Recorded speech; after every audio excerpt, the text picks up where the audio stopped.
think about how hard you can get hit and keep moving forward.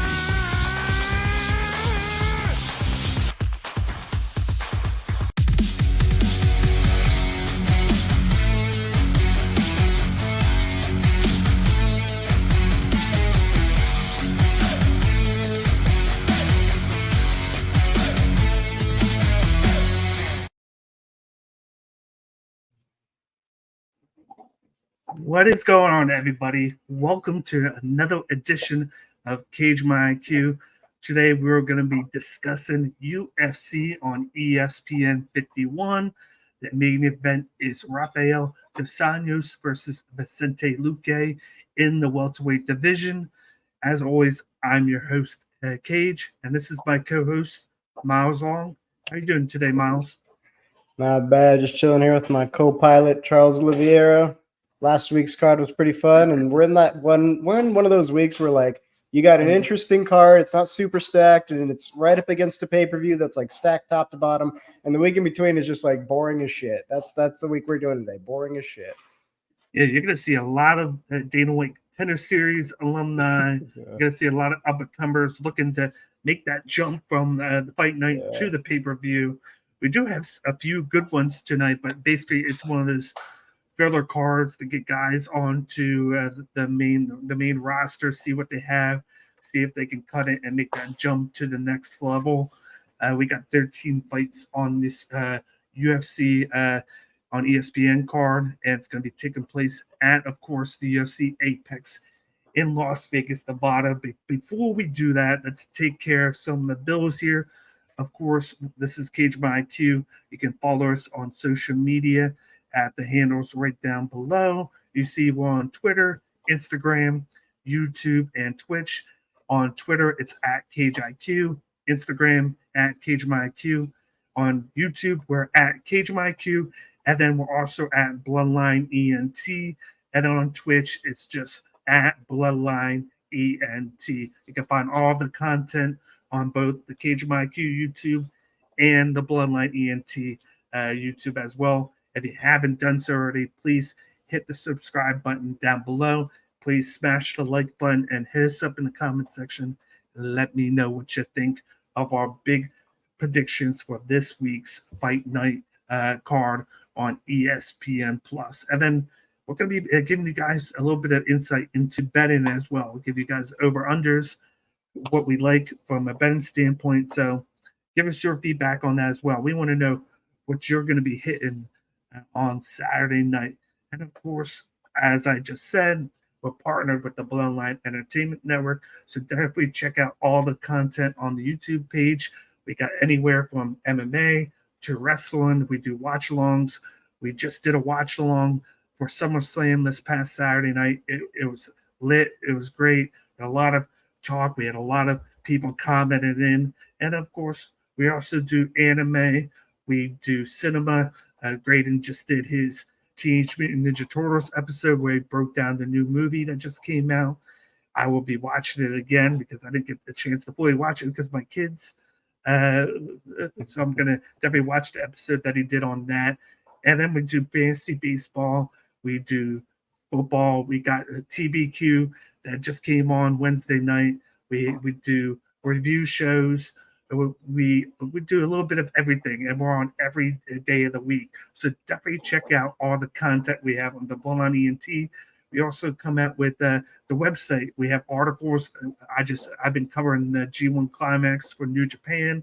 So each night, it's a month long, 5 days a week. I've been covering a lot for that.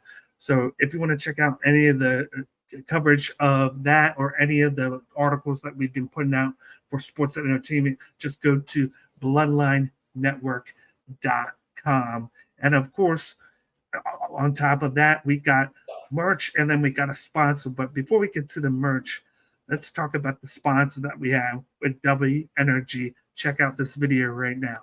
Yo, what's good, brother? You ready to live stream? Oh man, I just don't know. I'm feeling real low on energy right now. What? You know what, man? I know exactly what you need. You need some W Energy. Let me send you some W Energy right now. W who? W what? W Energy? What's that? What's W Energy Drink, you say, Tim? W is a clean energy drink that is made to give you focus with no crash, jitters, or against like other energy drinks.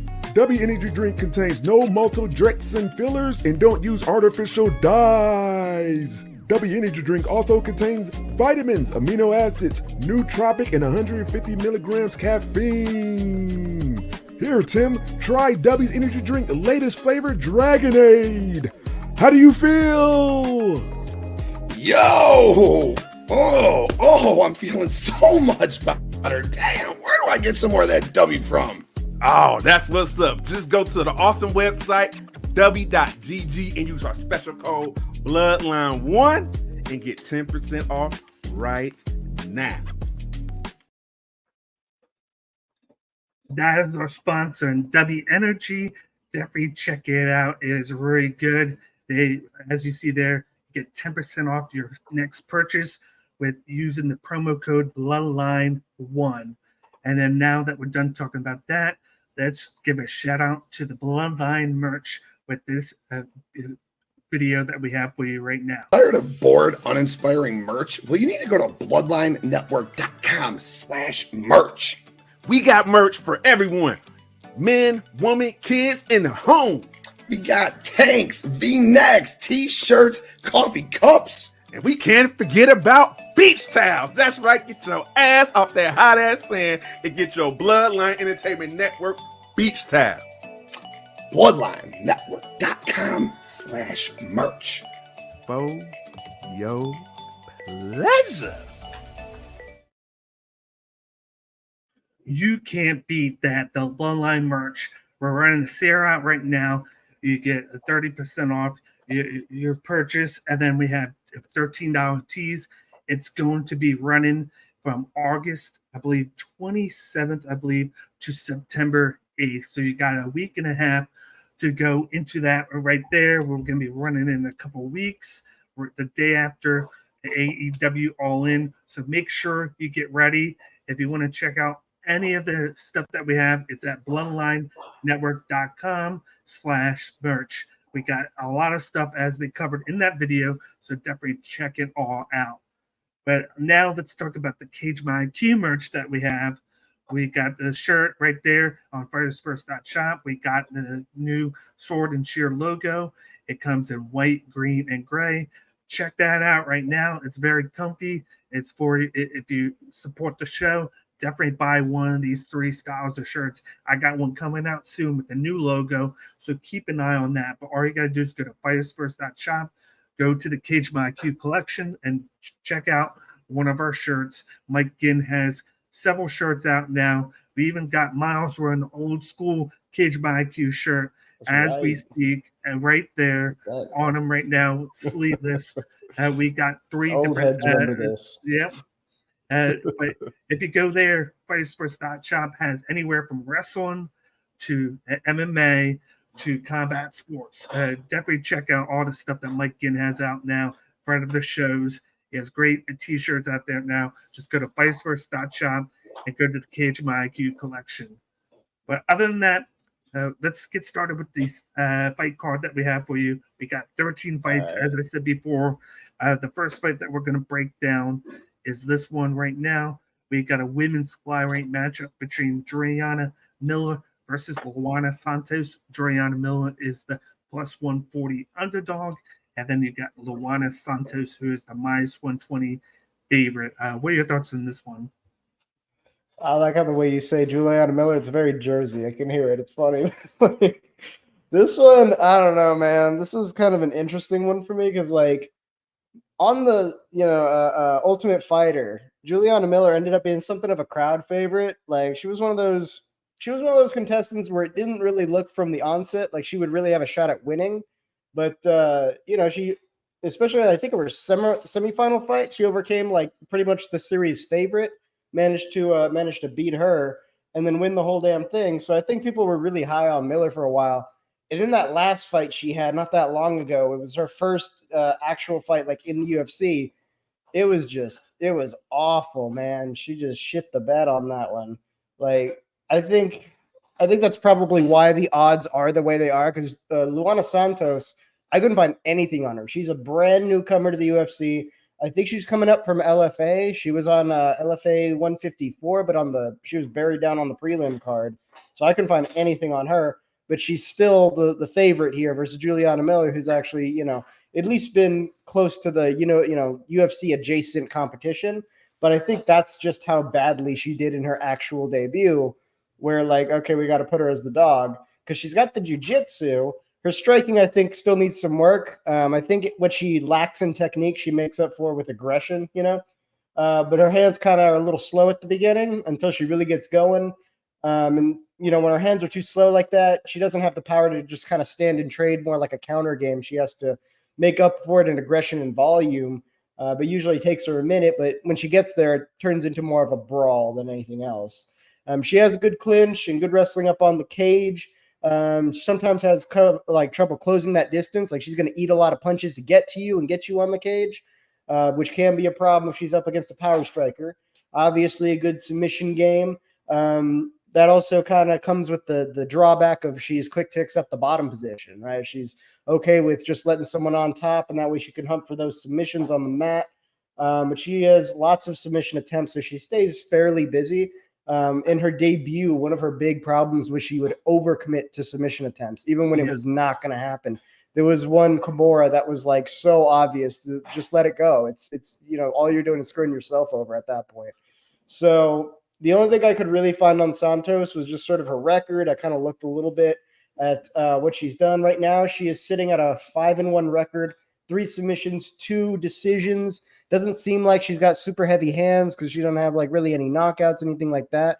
I imagine she is probably fairly decent with her hands because of her decision wins. So she probably has to be able to stand, fight a little at range, and then close distance, maybe control on the cage, get that takedown if she can, try to finish by early submission.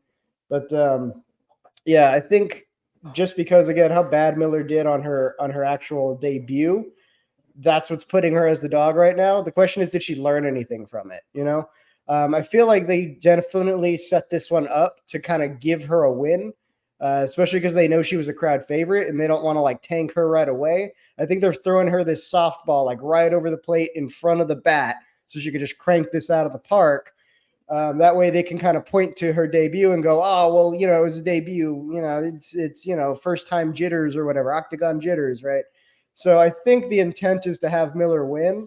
And, this Santos coming from LFA, that's like UFC adjacent talent, which tends to be where she shines anyway. Yeah. It seems like maybe UFC talent is a little too much for her to handle right now. So this might actually be a good way of kind of easing her into the division. But just because Santos is such a big unknown here, it's really difficult to say how this is going to go. I could see the decision going either way. This could be like a long drawn out, really boring, like what am I thinking? Rose Namajunas, Carla Esparza style fight. Yeah. Where they just kind of want to stay at range. They respect each other's grappling too much and they never really get going. That's a possibility. Or it could be that one of them is just generally a little better with the grappling than the other and just controls it on the cage. That would probably, in this matchup, be Miller.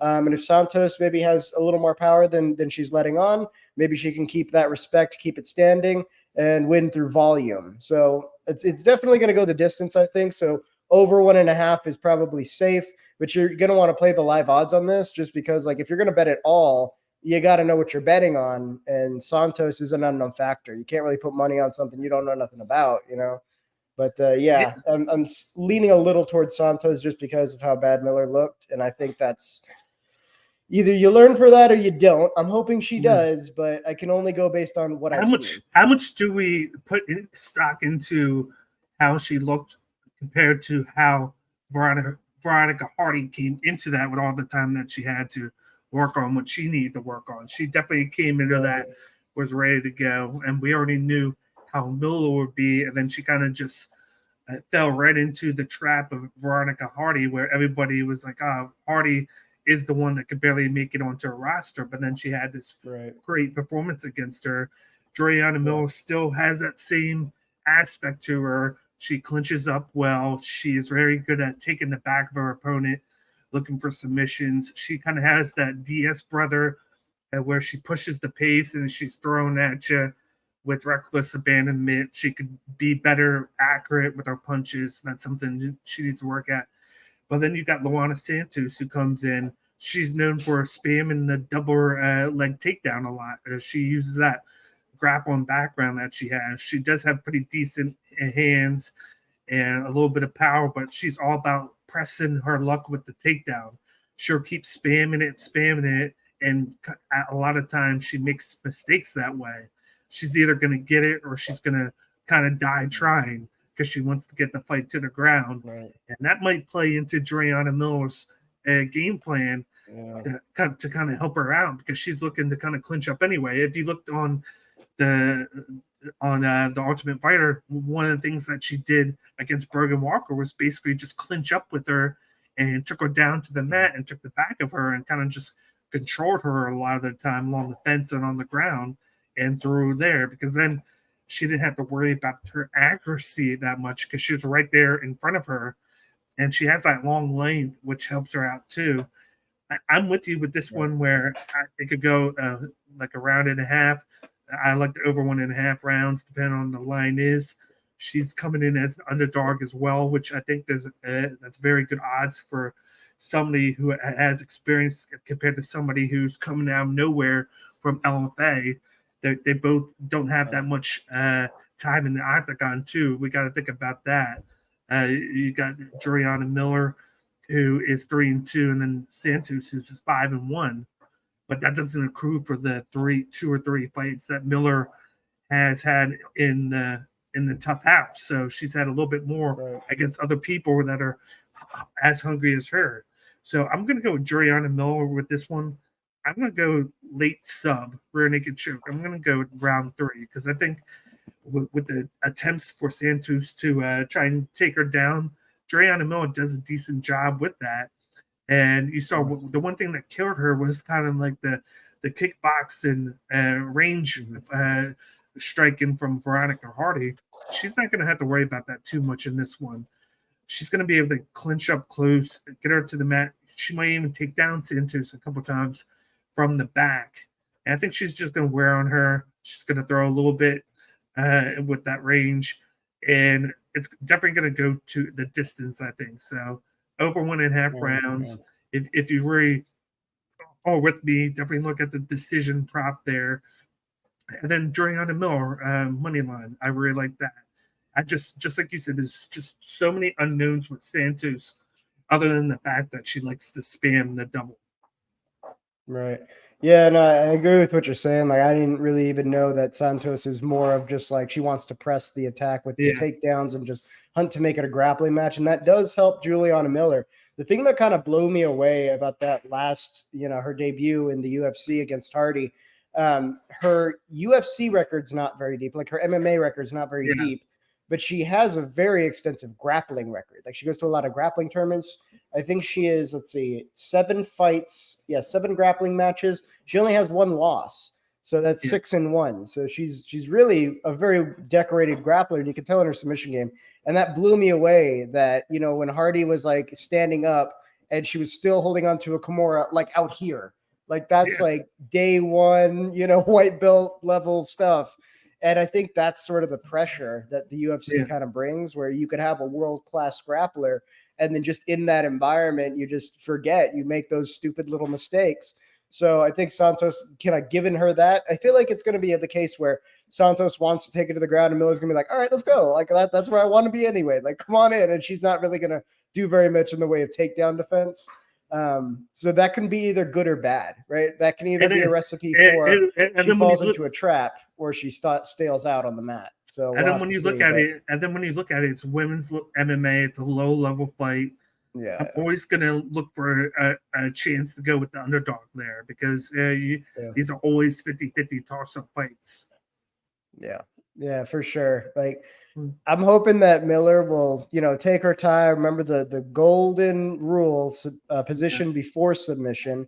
And when something's not going to work, she has to be able to move on, because if she doesn't, I think that's going to help Santos more than anything, because the failed submission attempts just create openings, and then she's just going to want to re-engage, but she'll have the better position at that point. And if Miller's too content to just hang out on the back, that means there's a lot of available position transitions for Santos to just move between while she's hunting for, submissions that are just not going to happen at all. Yeah. So, yeah, I see kind of this hopefully boosting Miller's career, putting her back on track after a very rocky start. But, we'll see how it all plays out. Let's move on to the next one. This actually just got added the other day. We got a bantamweight matchup between Damon Blackshear versus Jose Johnson. Blackshear was originally supposed to fight, of course, Brady Highstand. Highstand had to bail out of the fight, so they found Jose Johnson just a few days ago to take this on less than a week's notice. You got Blackshear, who's the minus 200 favorite. Jose Johnson is the plus 165 underdog. I'll go real quick on this one just because it's only a short notice one. I'm going to go with Damon Blackshear on this one by decision. I like his frame. He's a pretty decent striker. He looked really good the last time around. His grappling really impressed me. I know that's one of his strong suits with his wrestling and grappling. I think he's going to use that to his advantage, avoid the distance striking from Jose Johnson, the big blows, and I got him to win this one by decision. Gotcha. Yeah, I'm trying to remember which fights I saw of Blackshear because he is kind of a fairly new guy.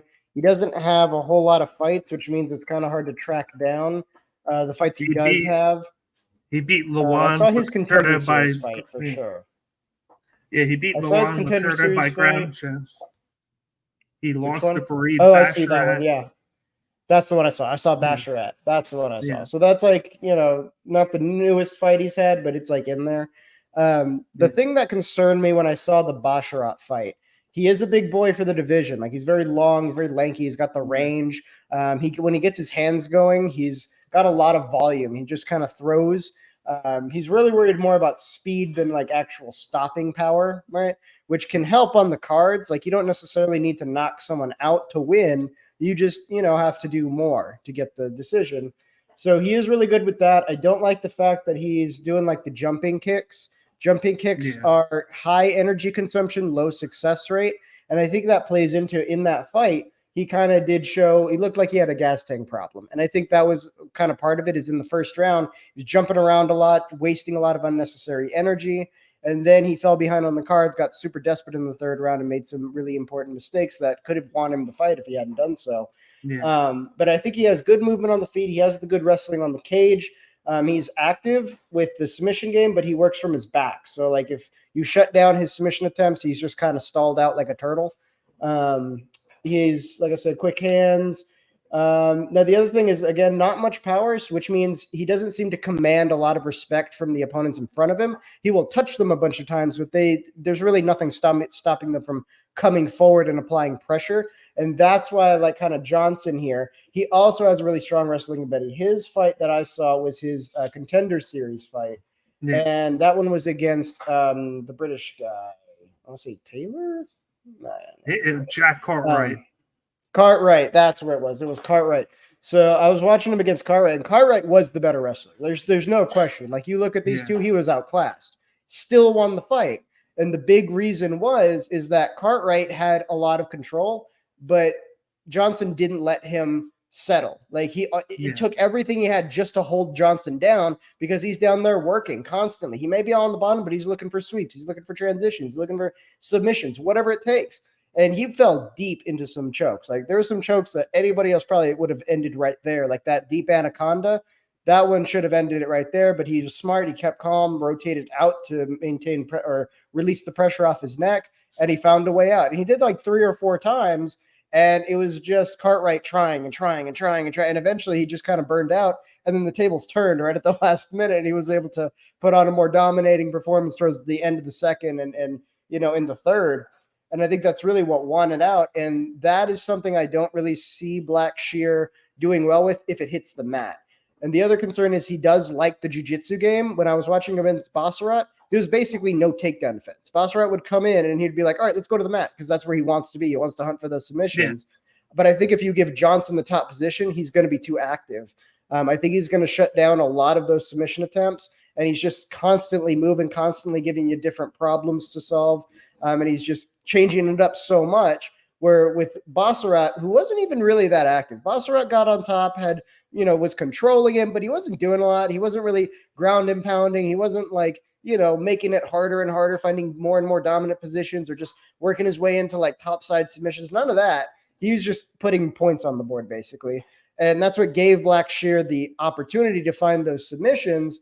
But like, even then it didn't really happen for him. It was like right at the very, very end of the fight, he locked in a triangle, but he didn't have the time to finish it. So, it was kind of like a gamble. Either you get it or you don't, I did like his striking in his last fight against Lacerda. I thought it looked a lot better. I think his striking is better. Yeah. Yeah. I think his striking and is better than he didn't Johnson's, try and spam the takedowns. He did go for takedowns and he had a couple, but he was kind of using that to set up his striking, which worked out greatly. And then just like you were talking about with the car rate fight, Jose Johnson got taken down 6 times, controlled on the mat for 5-6 minutes or so, a little bit longer. But Cartwright's the type of guy that's not really going to use too much attack offensively. He's going to use more control, the control there. And Jose Johnson wasn't giving him the chance to. Blackshear is going to use offensive moves when he goes for the takedowns. And if he doesn't get it, he's fine with getting in the clinch and just throwing at you. That's exactly what happened with Lacerda. He had a lot of chances to throw. He was attacking the body. And then he just got to the point where even though he's not the hardest hitting, all the damage that he did just had a lot of effect on Lacerda, and he was able to get the finish in round 2 in that fight. And I could see that translating to this one, as long as he's not hunting too much for those takedowns, because he does have a good gas tank. It's just that when he falls behind, like you said, he starts to hunt for things. But if he could get started very quickly with his game and get it going early, then he's not going to have to make a lot of these mistakes because he's not gasping for moves, trying to get from behind. He's going to be the one pushing the pace. So it's going to be basically who's going to push the pace first, get their game going, and then who's going to have to trail, because whoever's going to trail in this fight is going to have like a long road ahead of them because these two guys know what they want to do and they have 2 different styles. Yeah, no, I think this boils down to exactly 2 factors. Some of it we've already been talking about.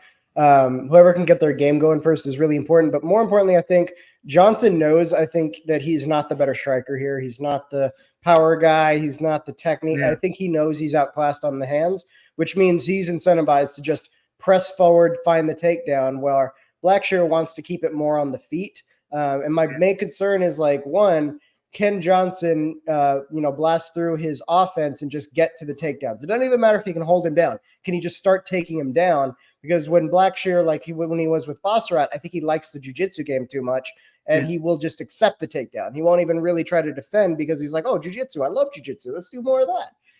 And if he falls into that trap, then I feel like Johnson can grind out a really, really hard decision, but I think he can do it. Whereas if Blackshear is more diligent about his stand-up and he doesn't make the mistake of wanting to accept those takedowns to get to the jiu-jitsu, he really wants to test his striking here, and he's determined to keep it on the feet. I think he can, but he has to really put in an effort here.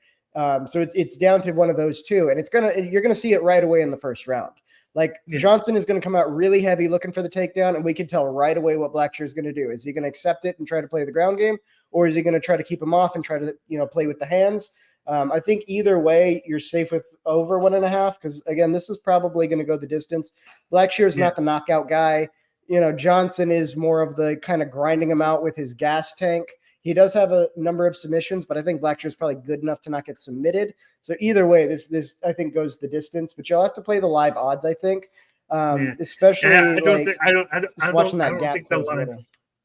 Yeah, I don't think the over 1.5 line is going to be very good because they're going to expect this fight to go longer than 1.5 rounds. They expect it to go 2, maybe all 3 rounds. So I feel like, and that's really the only thing you can play on this fight because it's so up in the air. So really, your only chances with this one is to look at the live odds and then maybe see if Blackshear can have a good first round and then those Jose Johnson ones go up, or the opposite. Jose Johnson goes up and then you can kind of see what Blackshear, because I do feel like Blackshear is going to have the better cardio in this one.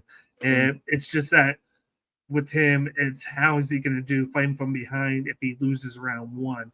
But I do think that just like the first one, it's a toss-up fight. It's just made short notice. So I'm personally going to stay away from it.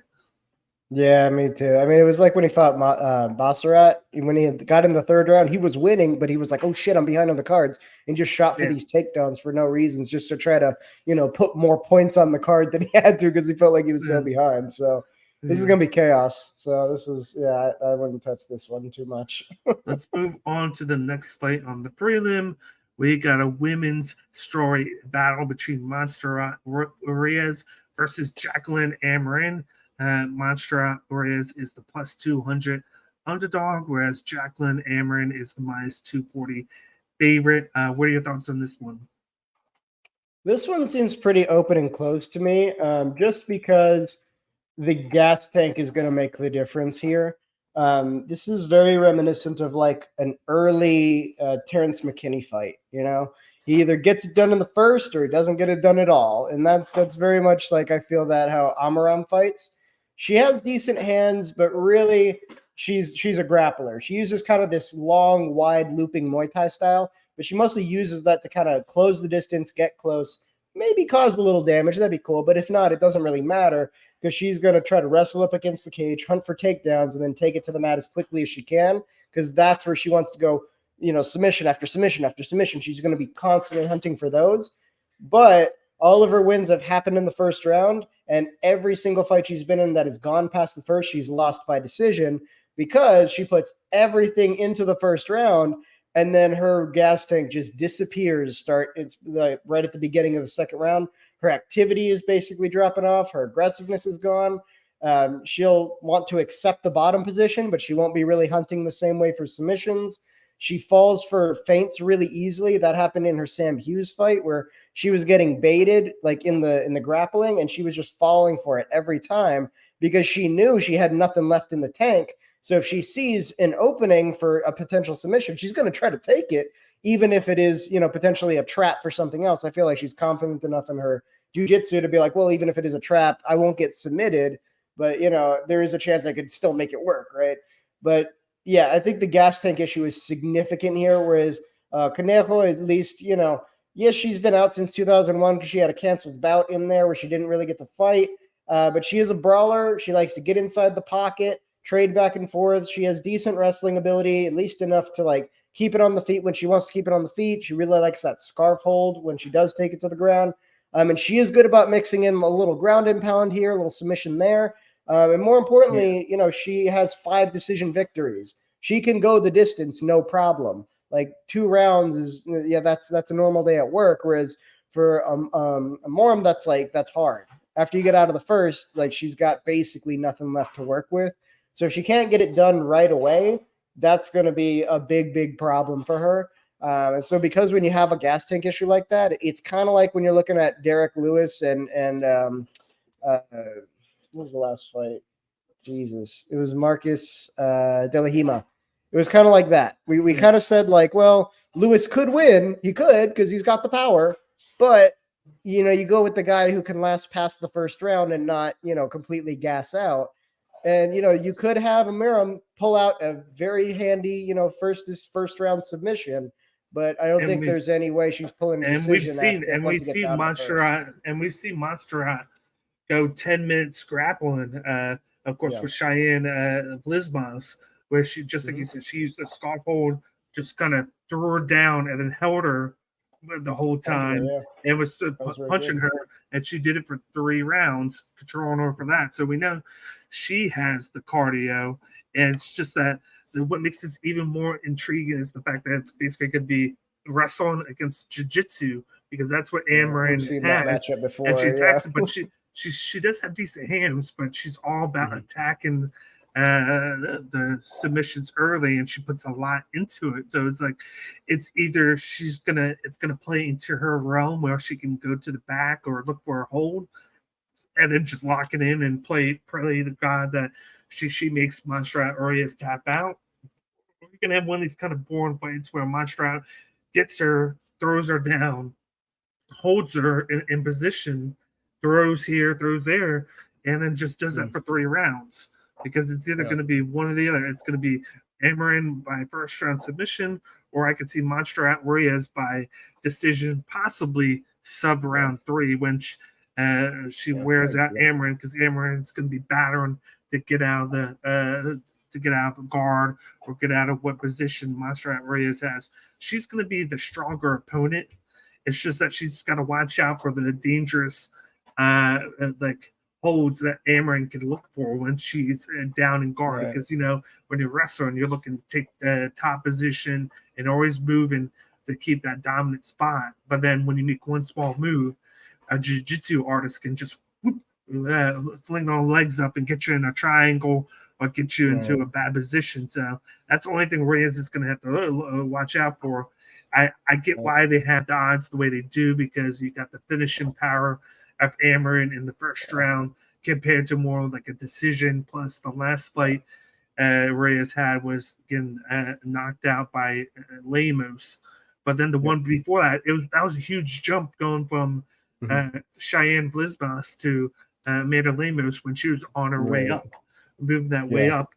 And when she got knocked down, she's had a lot of time to recover from that, to look at it. And then we haven't seen her since then. So that could be a blessing in disguise that she didn't rush back. And then any fight that she was supposed to have kind of got canceled for whatever reason. So she could come into here. I'm going with the underdog. I'm going with her by decision, late sub here. I just think that she's able to last that first round rush of Amarin. And I always like a wrestler's chance against a jiu-jitsu artist where they're known for hunting early and then they start to wear out because of the gas tank. So unless Amarin can find a good one early, she's going to be in a worth of hurt in this one, and she's going to have to endure 15 minutes of being on her back. So I'm going with the underdog here. I like the over 1.5 on this one. Plus, with the plus 200 odds, you can't beat that. So you got to attack that one, especially like we said, women's MMA, a 50-50 fight. You always go with the underdog. Yeah, no, for sure. Here you can attack the money line, but we already know Amaram's going to have a strong first. So you could even play the live odds and get that plus 200 to maybe like a plus 400, especially if she does look like she's in control, even if she's really not. As long as Ruiz can make the bell and see a second round, then you could be sitting on a pretty fat plus money odds right there that would be worth the squeeze. I'm definitely going to attack the money line and then attack the live odds too, and look for that, because right now, knowing how the lines fluctuate, you want to get this one now before people go on this side and then make that drop down to where it's more of a like a minus 150, plus 150 time of the line right now. You want to get it at the sweet spot now and then attack the live. If she wins, then you get double the rewards from it because you did it that way. But I, like I said, I definitely get the reasoning for going this way because of the finishing power. It's just that it's one round or bust for her, right? Just like we're talking about in a couple of fights with the McKinney Breeden one. We're going to talk about that, but I think this one's pretty cut and dry. Yeah, easy one. Let's move on to the next fight. We got a heavyweight battle here between Josh Parisian versus Martin Buday. You got Parisian, who's the plus 170 underdog, and then Martin Buday, who's the minus 200 favorite. What are your thoughts on this one? So this is kind of an interesting one. With Parisian, you got big boy swinging big hammers. He's actually pretty accurate with his jab. He's got really heavy kicks from the back leg. He really drives him into the calves and the thighs. So that does help kind of reduce his opponent's mobility. And he, once he gets going, he starts dropping bombs. But he is pretty durable. He can take a lot. I think I saw his fight with Boudot, the French fighter. He did pretty well in that fight. And a big part of it was his durability. Like when he was taking damage, he could just bite down on the mouthpiece and keep going. It does make him more of a wild brawler. So there's always a chance he could get caught with something that he just can't handle. But the other impressive thing about that Boudot fight was his ability to tie up, wrestle on the cage, and secure takedowns. He was very active, and once he knew that was going to be a winning strategy, he was just, constantly moving to the cage, takedown, work on him a little bit, and Godot would kind of come back to his feet and he'd take him down again. I think he did it like 3 times until he finally finished him with some ground and pound. So he's got good top control. He's good with the ground and pound, especially if he can get you kind of pinned into the corner of the cage while he's on top. That's money for him right there. The only drawback is that using that strategy takes a huge toll on his gas tank. Like you could kind of see he was a little bit winded after the first, and then the second is when he managed to finish that fight, where he was just going takedown. And you could tell like he was, for the ground and pound, he was gassing out because his strikes were getting slower and slower, and they kind of ramp up a little bit and they slow down. And then when the ref called it, immediately he just rolls over onto his back, just spread eagle, trying to catch his breath because he is out. Like if that had seen a third round, I'm not sure he would have, been able to necessarily do what he had just done in the second round again. I think he would have been very, very conservative counter game in the stand-up and wanted to stay away from the ground just because he didn't have the gas tank left. With Bidet, he has decent power in his hands. He's an accurate striker. What I've noticed about him is he's good about pacing his striking, so he makes his gas tank last a little bit longer there. And he's not putting too much in every strike, which means 1, energy conservation, 2, fewer openings. He's able to have better guard discipline. He's able to cover more bases because he's not doing big looping shots. He's a little bit more kind of read and then find the openings and place the shots. He has pretty good head movement and a very durable chin. He can take a lot of punishment. Like he ate a bunch of head kicks in the fight I watched him on. I want to say, which one was that? Let me pull his record real quick because I saw him on a fairly recent fight. Lucas Bresky landed a lot of leg kicks on him. That split decision one where it was, that was split decision. That was the one, and he was getting out volumed, like 100%. He was getting out volumed, and that's sort of the drawback of his approach is that it is more calculated. It is more, again, we're looking to place shots. So whereas Bresky was just throwing volume to throw volume, as long as you could touch him, that's fine. There's a little damage. It'll accumulate over time, and it's adding up on the cards. That was his basic approach. But the big thing that Bidet was kind of able to do, I think, was his clinch game in wrestling. You really saw it on full display on his Contenders, Dana White Contender Series fight. He can just put you on the cage and just grinds you out, very similar to like Neil Magny, where he wants to get you there. That way you can't move around too much, and then he just starts throwing those brutal elbows, brutal knees, just accumulates damage really quickly in those exchanges. And then if you start hunting for takedowns off the cage, you can just separate and then come back when it's safe again. So it will kind of depend on Parisian's gas tank, I think, because he wasn't hunting a ton of takedowns in that first round against Bidet, but you could tell he was kind of feeling it. That's why in the second round, he kind of dumped everything to try to finish with all the takedowns. This is going to remind me of Boudet's last fight with Jake Collier, where Jake Collier had the strong first round, where he out-volumed him, was landing big shots, but then he started to his gas tank started to dwindle, and he started to slow down, and then just like you said, Boudet is more calculated in the first round, and he ramps up in round 2 and 3 because he's not putting a lot into his shots. He's managed his gas tank very well. He's more about taking shots that are more accurate and that matter than just to throw out volume, just to throw it out and to land them. He wants them to have impact on his opponents, and he did that perfectly against Collier.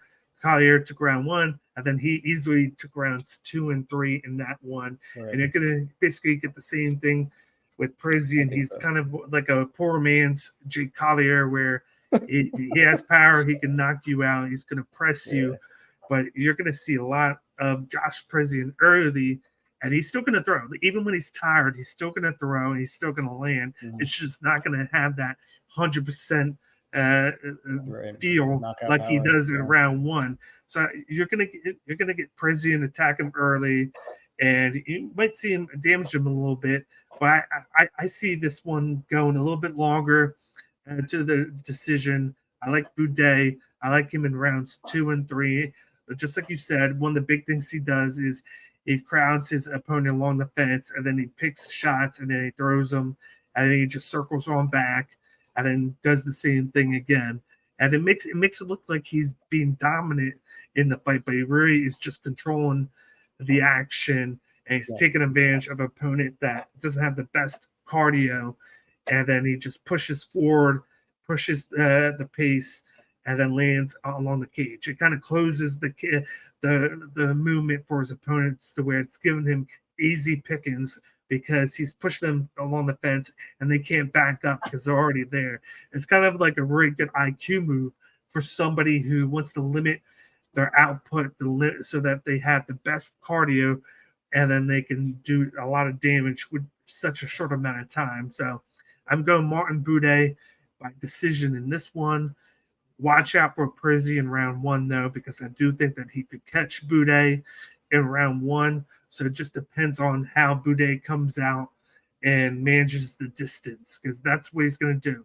You said it very good, the leg kicks. Yeah, both these guys throw leg kicks, but I think Martin Buday might throw it out there early just to keep the pace.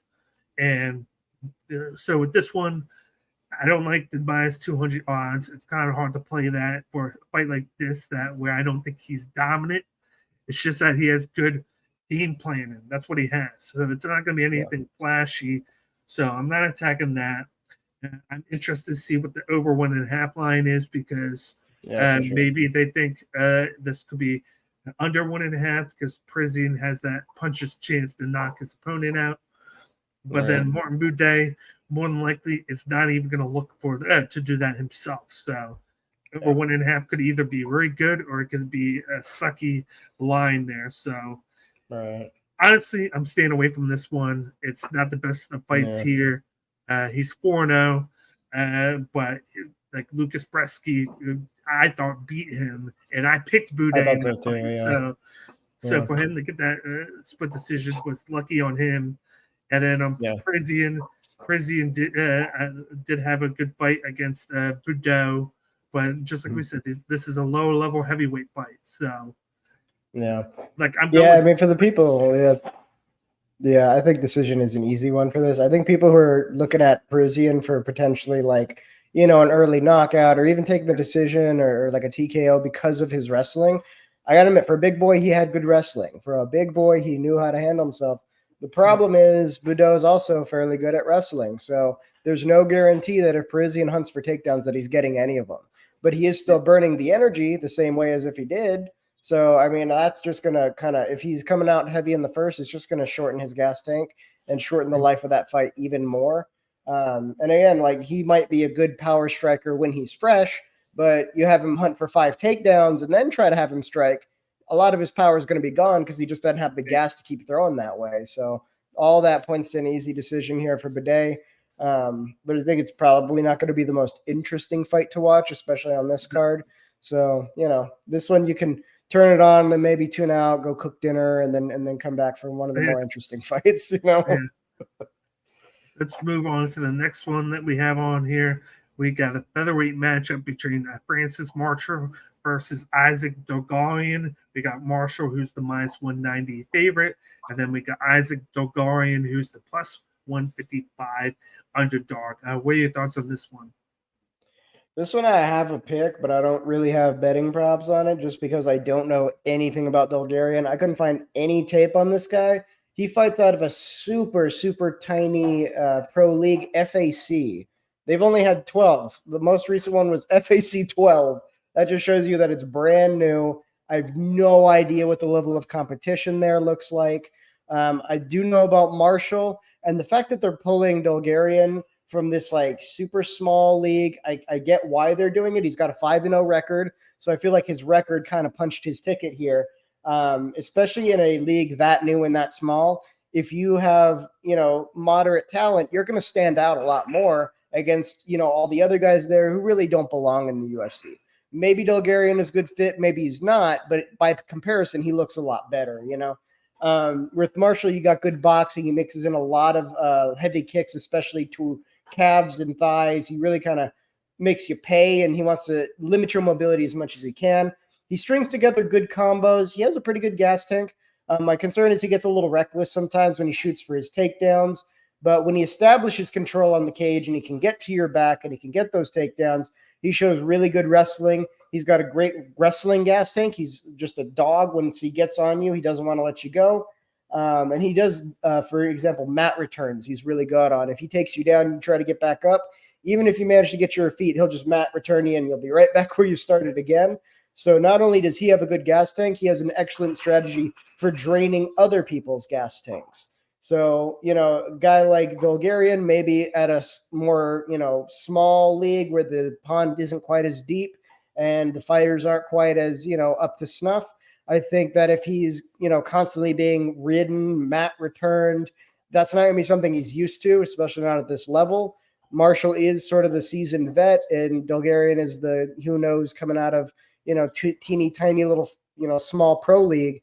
That one says that, history tells us Marshall's probably going to take this one, which is why the odds are the way they are. It makes a lot of sense. You want to figure that, experience is going to take the day, especially when Bulgarian probably has never faced this level of competition before. But yeah, I think you can think of this as, what did I write there? I can't even read my own writing anymore. This is a gas tank fight. Because, again, you got Marshall, who is going to do everything he can to drain Bulgarian's gas tank as much as possible with his wrestling. I think he might try to stand and trade with the striking a little bit, but that might not be the best idea. Bulgarian does have 3 knockouts and 2 subs, so he's pretty good at finishing the fight when given the opportunity, which tells me that Marshall should just play a really safe, conservative game, take the back, ride him out, make him, use up all his energy. He might be a great, boxer, great jiu-jitsu guy when he's fresh, but not after 5 takedowns. Then all of a sudden his jiu-jitsu black belt's going to be more like a jiu-jitsu purple belt because he ain't got the gas tank for all the black belt shit. So I think if he just sticks to the game plan that everybody knows he should do, we're probably going to see Marshall by decision, or if he can burn him out, potentially a late sub. He does have a couple of those on his record. Not so much lately, but he does have that Rojo win with it was a knockout in the second. So he could potentially get a TKO if he burns him out too. That's also a possibility. But I like the decision a lot better here. One thing to watch out for is the fact that Dogalian, he has a lot of those early finishes in his fights, but then it kind of masks the fact that he's a very good grappler. He's a wrestler. Right. And he looks for takedowns. He just hasn't used them because of those early finishes that he's had. So you're going to see him trying, I think, to use that against Marshall. But it depends on if he's trying to make that flashy start or if he's coming in with a better game plan of what he saw from Marshall's last fight with William Gomes, where neither of those guys where he wanted to throw. They kind of just stayed at that kickboxing range and just landed just enough. And then Gomes did more than Marshall did. It's kind of like a really bad taste from his Rojo fight where he got the knockout round 2. And he looked very good, very crisp in that one. It felt like he was a little bit scared to hit Gomes. And a lot of people, and the people that took the chance on Gomes cashed in well with that. So it depends for this fight. It depends on what Isaac Dogarian are we going to get. Are we going to get the one that's just going to throw throw knockout blows to Marshall and hope that he hits him with one, and then possibly tires out at the one, or is he going to use his grappling, which he has very good cardio for that? It's kind of the opposite of his striking cardio, because we know a lot of guys, they can have very good grappling cardio, but not great striking cardio, and he's in that realm. He's very good with his grappling, but not with the striking, because he's always looking for and using 100% of his power to hit you. So if he can connect on one of those shots early, he could get that finish. But I feel like the better route for him is to go with the grappling. I don't think he does that because I think he wants to make a mark, and maybe he goes to that once he gets tired of with the striking. And I think that's where Francis Marshall's going to come into play, because he's going to fight from the kickboxing range. He has very good range with his kicks and his hands. And with the fact that Dogarian's going to throw and put a lot of his shots, he's going to lean forward a little bit to land, and that's going to allow Marshall to counter those shots with his own. So I like Francis Marshall in this one. I think he gets a late finish round 3 in this one because of how tired Dogarian's going to be. And then Dogarian's going to start having to go crazy because he's going to be down 2 rounds. He's going to have to force takedowns and force striking. And that's going to leave a lot of open spots for Marshall to connect on him and get that finish. So I got round 3 finish from Marshall. He's minus 190. You could play that if you want to. It's not too bad. I would just say rather you go live because Dargarian's going to try to attack him early. Dargarian might have a chance to take the first round possibly if he lands anything. And then that line would become more even, which would be better for you to use for Marshall if you want to attack this one. So I'm saying over 1.5, possibly maybe wait on and hit the live odds on Marshall, but that's about it. Yeah, no, the other big concern I have about Breeden is that, or not Breeden, that's the next one. But Bulgarian, the concern is that this is his debut at the UFC and he's coming from a small league and he knows that. I think he's going to have something to prove. I think he's going to want to look for the big knockout highlight reel finish, and it's not going to happen for him. It's just not going to be there.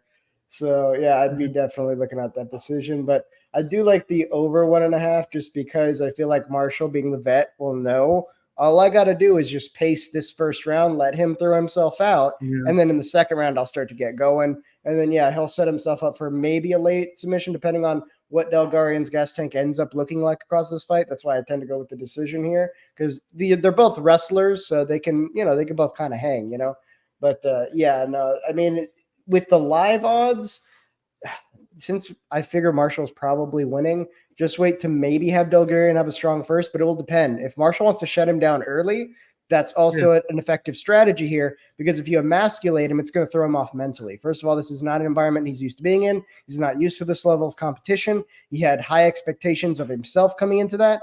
And the minute you just mat return him in the first round, he can't do anything about it.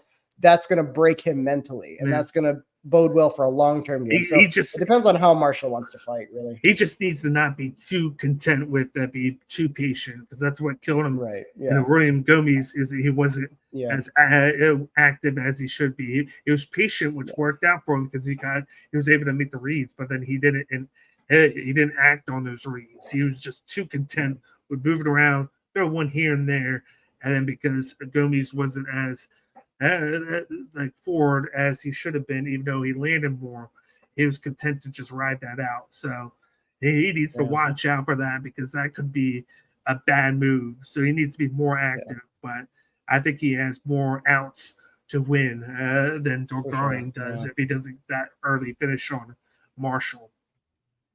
Yeah, I mean, regardless of what strategy comes to the plate with, I think this is going to be a pretty safe one for him to grind out a victory, start another winning streak here.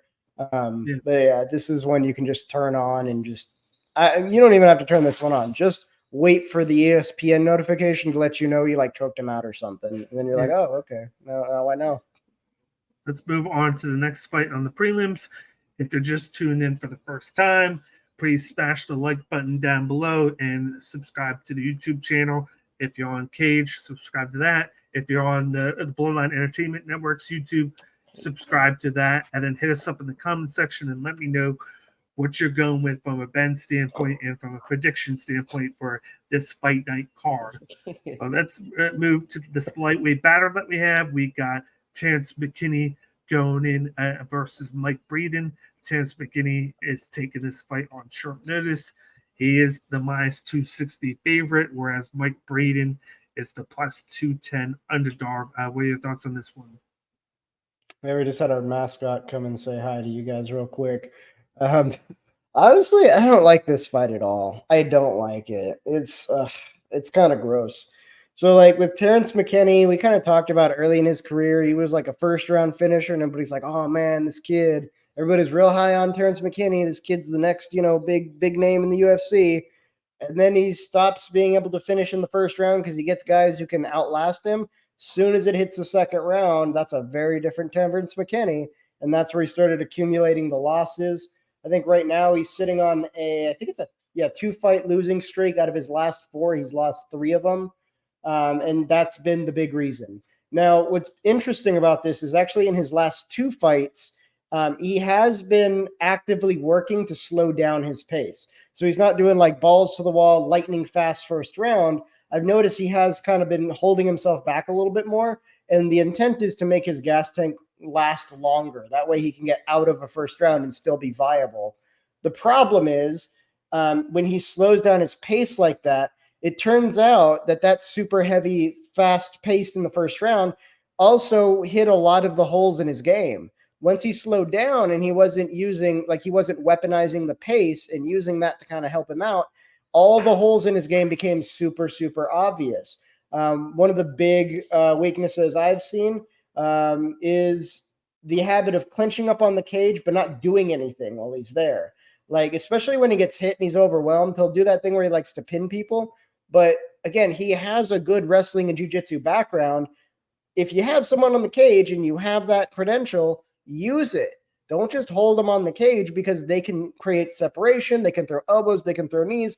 But if you can at least pick their ankles out, kind of like Glover Teixeira does, where he kind of gets to your base and breaks you down, when you're on the mat, it's a lot harder for you to, do damage, especially when Terrence McKinney is stunned. That's not what he needs, is pinning somebody who then just starts throwing elbows to his head, because he's not doing anything. He's not hunting for takedowns. He's not, keeping the pressure. He's not doing anything to make them think about something else other than throwing elbows in his face. So I think the slower pace has kind of exposed a little bit of the shortcomings in his game that we didn't see initially in his early career. The other issue with him on the cage is that he is prone to reversals. So if somebody's a little bit better with their cage control, even if he starts in the driver's seat, it's not that long until he is no longer in the driver's seat. He kind of gets reversed, finds himself up against the cage, and then that's when he starts finding himself being taken down and having his back ridden, all kinds of other problems there. He also has a pretty big volume drop-off now that he's trying to slow down his pace. Early in his career, he was doing a lot of volume in that first, and of course he would gas out in the second. But now you would think that if he's slowing down to kind of make his gas tank last a little bit longer, he could invest more into like volume that's not necessarily knockout power volume. Like, he's just looking to kind of touch, put some points on the card, make his reads. Once he finds, his openings, he's using that jab as a measuring stick to find his range. Then he can start putting in the bigger shots. You would think that would be a natural progression, but not really. It turns out he's doing more of like a counter-offensive game. And when he doesn't have the pace to, like, weaponized pace to help him out, he doesn't really have the knockout power to play that kind of game. So he ends up getting, freaking rocked and wobbled all the time. And if it goes to decision and he's still there, a lot of the time he can get outpointed and outworked, not just in the striking, but also like up on the cage primarily. So a lot of issues I'm seeing with this new Terrence McKinney we got here. But Mike Breeden's now no fucking treasure either. He's 0-2 inside the UFC so far, so it's pretty clear he has not been able to stand up to this level of competition at all. He is a long-range Muay Thai style fighter. He has decent power because he uses kind of those wider looping punches. And he does like to play the counter game as well and land the big shots, have little bursts of like 4 or 5 shots at a time when he starts to kind of get into the later rounds. So he'll string those combinations together. And you would think that would help him have more volume. The problem is there longer periods of time between those bursts. So it's kind of like Paulo Costa, where he'll throw a big one and then he'll not do anything for a while. And then he'll throw a big one. So he'll kind of do that. It does help him last the distance. The big problem is he has like no chin at all. And neither does Terrence McKinney. That's the thing. They both have super compromised chins. I think in Breeden's last fight, which one was the one I saw?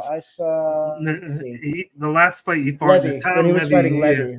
Yeah, that one he got knocked down like 10 times. Like, he was just constantly getting punched in the face and falling to the mat. That was like 90% of that fight. And then he got taken down 7 times in the second round. Yeah, because he was hunting for those submissions, kind of like we were talking about earlier with Blackshear, but it just wasn't happening for him. This is why I think this is such a nasty matchup, just because you got two guys, lots of holes in both of their games, completely compromised chins. Both of them get wobbled when you blow on their chin too hard. And like, they have similar credentials otherwise. They're both pretty decent wrestlers. They both know their way around submissions. Even now, like the difference with how Terrence McKinney is playing, even their striking game is very similar. They want to kind of stay more at range, play the counter game, try to look for those shots, even though a lot of the time they're just not there. If I had to give an edge, it would be Breeden for the power advantage.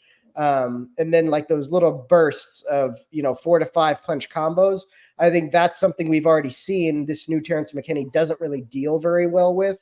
The last fight I saw him with was, I saw him in the Bonfim fight. And that's one of the things Bonfim would do to him is just string together these combinations. So maybe he wouldn't necessarily be able to touch him on the 1s and 2s. But when he string together 3 or 4, that's when he got him and he rocked him.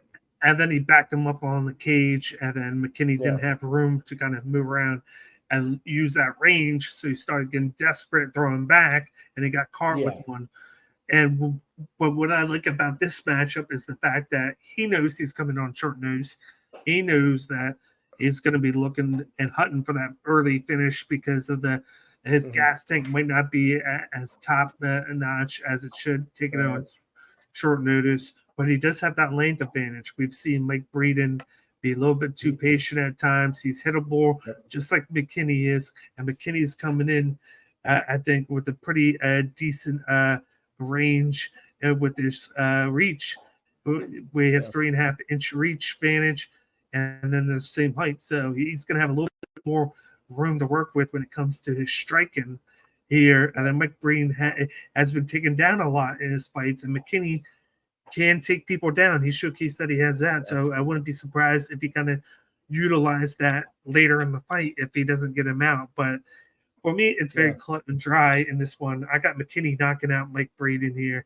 Even though both have shaky chins, I do think that McKinney has the power to finish Breeden, whereas Breeden, we haven't seen it yet because on all 3 of his fights, he's lost. He's lost on his 2 UFC fights, and then he lost on the Dana White Contender Series fight as well. So I'm going with the proven commodity here. And McKinney, who we see knock out guys like Matt Favola, he knocked him out in 10 seconds.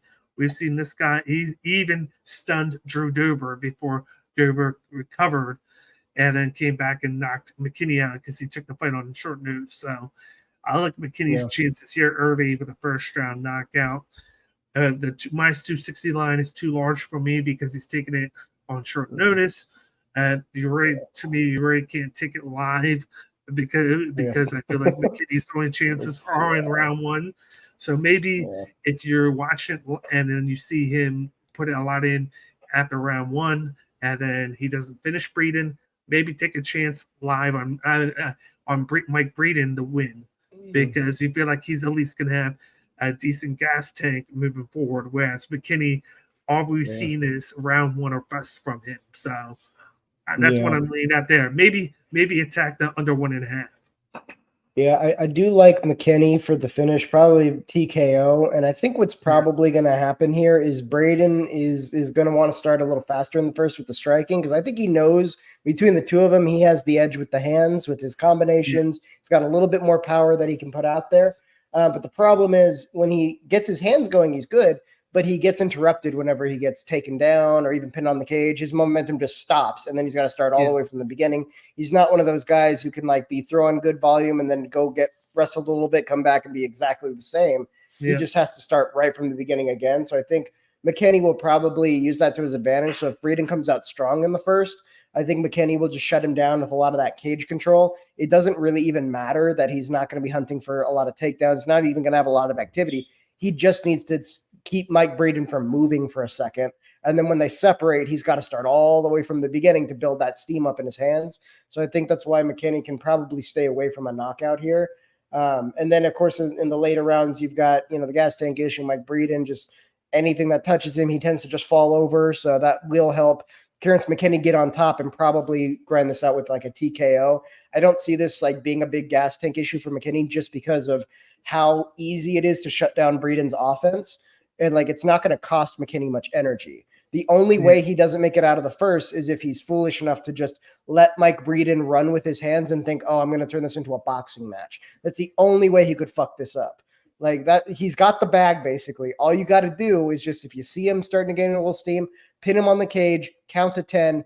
Doesn't even matter if you take him down. Just keep him there, add a little bit of cage time, release, and then go back to what you're doing. Use your range. Just do that for the first. And then by the time we're in the second, Breeden's momentum is going to be pretty much gone. And then you can hunt for a takedown and finish him out. I think This one's weird. I feel like maybe under 1.5 if the odds are right. Maybe that one, Yeah. just because I feel like Terrence McKinney could get it done early in the second, right? Yeah. Like he could come out maybe within the first minute and get that TKO victory, but maybe finish inside the distance. I don't know. Looking at his record, Terrence McKinney's wins lately have been a lot of submission wins. So maybe if there's a good submission prop, you might want to go with that. Just knowing that he's got the better chance of finishing here. Yeah, I agree with all that. But let's move on to the prelim main event here. We got a men's bantamweight matchup between Marcus McKee going up against JP Bays. Marcus McKee is the minus 400 heavy favorite, whereas JP Bays is the plus 300 underdog. What are your thoughts on this one? And I'm pulling up my my Wikipedia here on these guys. Some of these names, this is the other reason I'm not super thrilled about this card. It's like, I know Bays, but McGee, I had trouble finding anything at all on McGee. This is going to be his debut. I know he fights out of MMA Lab. I want to say he was fighting out of LFA before he got recruited. But, oh, wait, here we go, JP Baez. And let's see, McGee is fighting for... He was fighting out of, yeah, it was LFA. I was right. Yeah, so he got pulled up from LFA. And, like, look, in most of his professional career, he's actually been doing really well. Right now, he's sitting at 9-1. He has got 8 KO knockout wins. He's got 1 submission victory, 1 submission loss, and that's pretty much it. So the guy seems like he's definitely an up-and-comer, someone who, you know, with the right training, with the right opponents, could really make a difference in this division. In MMA Lab, he's got training partners like Sean O'Malley. So he is surrounded with UFC-level talent every day he shows up to train. So that usually bodes pretty well when we see these newcomers, especially from LFA, where we do have a lot of guys who are successful coming out of LFA, have long careers in the UFC. MMA Lab is technically a jiu-jitsu school, so even though I haven't seen it, he probably knows his way around grappling well enough to make sure he goes to the mat on his own terms. And if he does end up there, he can at least maybe hunt for submissions, transitions, the basics, right? With buys, you pretty much know what you're getting. 0-3 inside of the UFC. This one feels like he's maybe fighting just to keep his contract at this point, because like he's not been doing anything really impressive at all. He has strong wrestling. That's like his one big asset, but he gets kind of reckless when he's hunting for those takedowns, and he eats a lot of damage just getting in to try to take somebody down. He takes a lot of punches. He has a strong submission game. Early in his career, that's basically what built him to the point where he's at now, is just his ability to submit when he gets to the mat. But that's at, you know, below UFC caliber fighters, right? We're now in the UFC and he's 0-3 and he can't get it done. Let's see. He's pretty active on the cage, but again, it's not really leading to a win. I think his striking is a big part of that. He doesn't really have the ability to cause damage. He mostly keeps his hands down a lot, so he does end up eating a lot of damage. And he just gets knocked down a bunch of times too. His chin and overall ability isn't there. Shut up. But yeah, I think his gas tank is an issue in the later rounds. He tends to start out pretty fresh, but with his hands down and he's eating punches the whole time, and you know he's doing cage work. All that combination means that like in the third round, he's running on fumes at that point. So again, I don't know really anything about McGee other than what I've been able to pull up. I haven't seen any tape on him. I can see why he's the favorite though.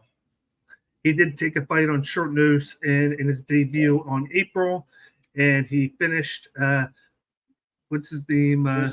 Journey Newsom. Journey Newsom by a rear naked choke. He has power in his hands. He probably knows some jiu-jitsu. Yeah, he's pretty tall.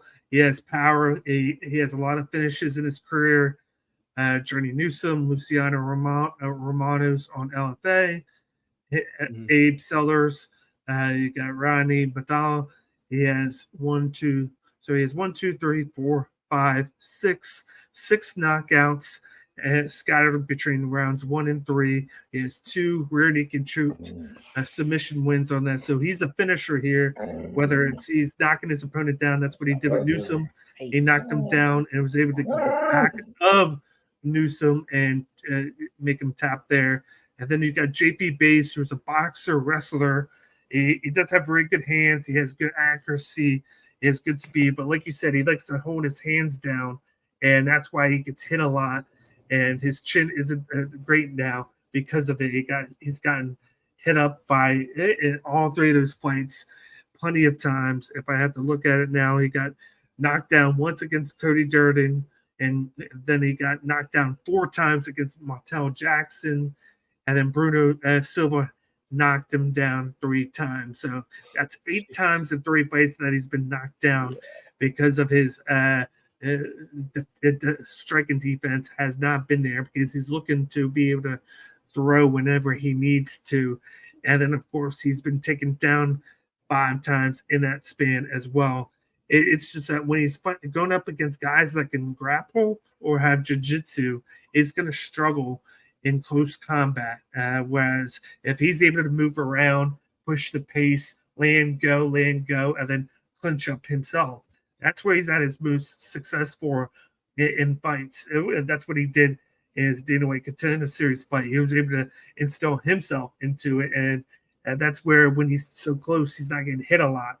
It's just that he's not getting close to guys because they're either hitting him from range or they're going in for the constant takedowns on him because he has a smaller body than a lot of these guys that he's fighting. And against Marcus McGee, he's going to be the bigger guy. He's going to have the power. He's going to have the jiu-jitsu. So it's going to be kind of hard for him to fight against them. When McGee has the 2-inch reach advantage, he has a 3-inch height advantage, and he has 15 pounds on JP Bass as well. So he's going to be able to just use that body and throw it on JP Bass. So I like Marcus McGee. I think he knocks him down, and I think he gets the finish in round 2.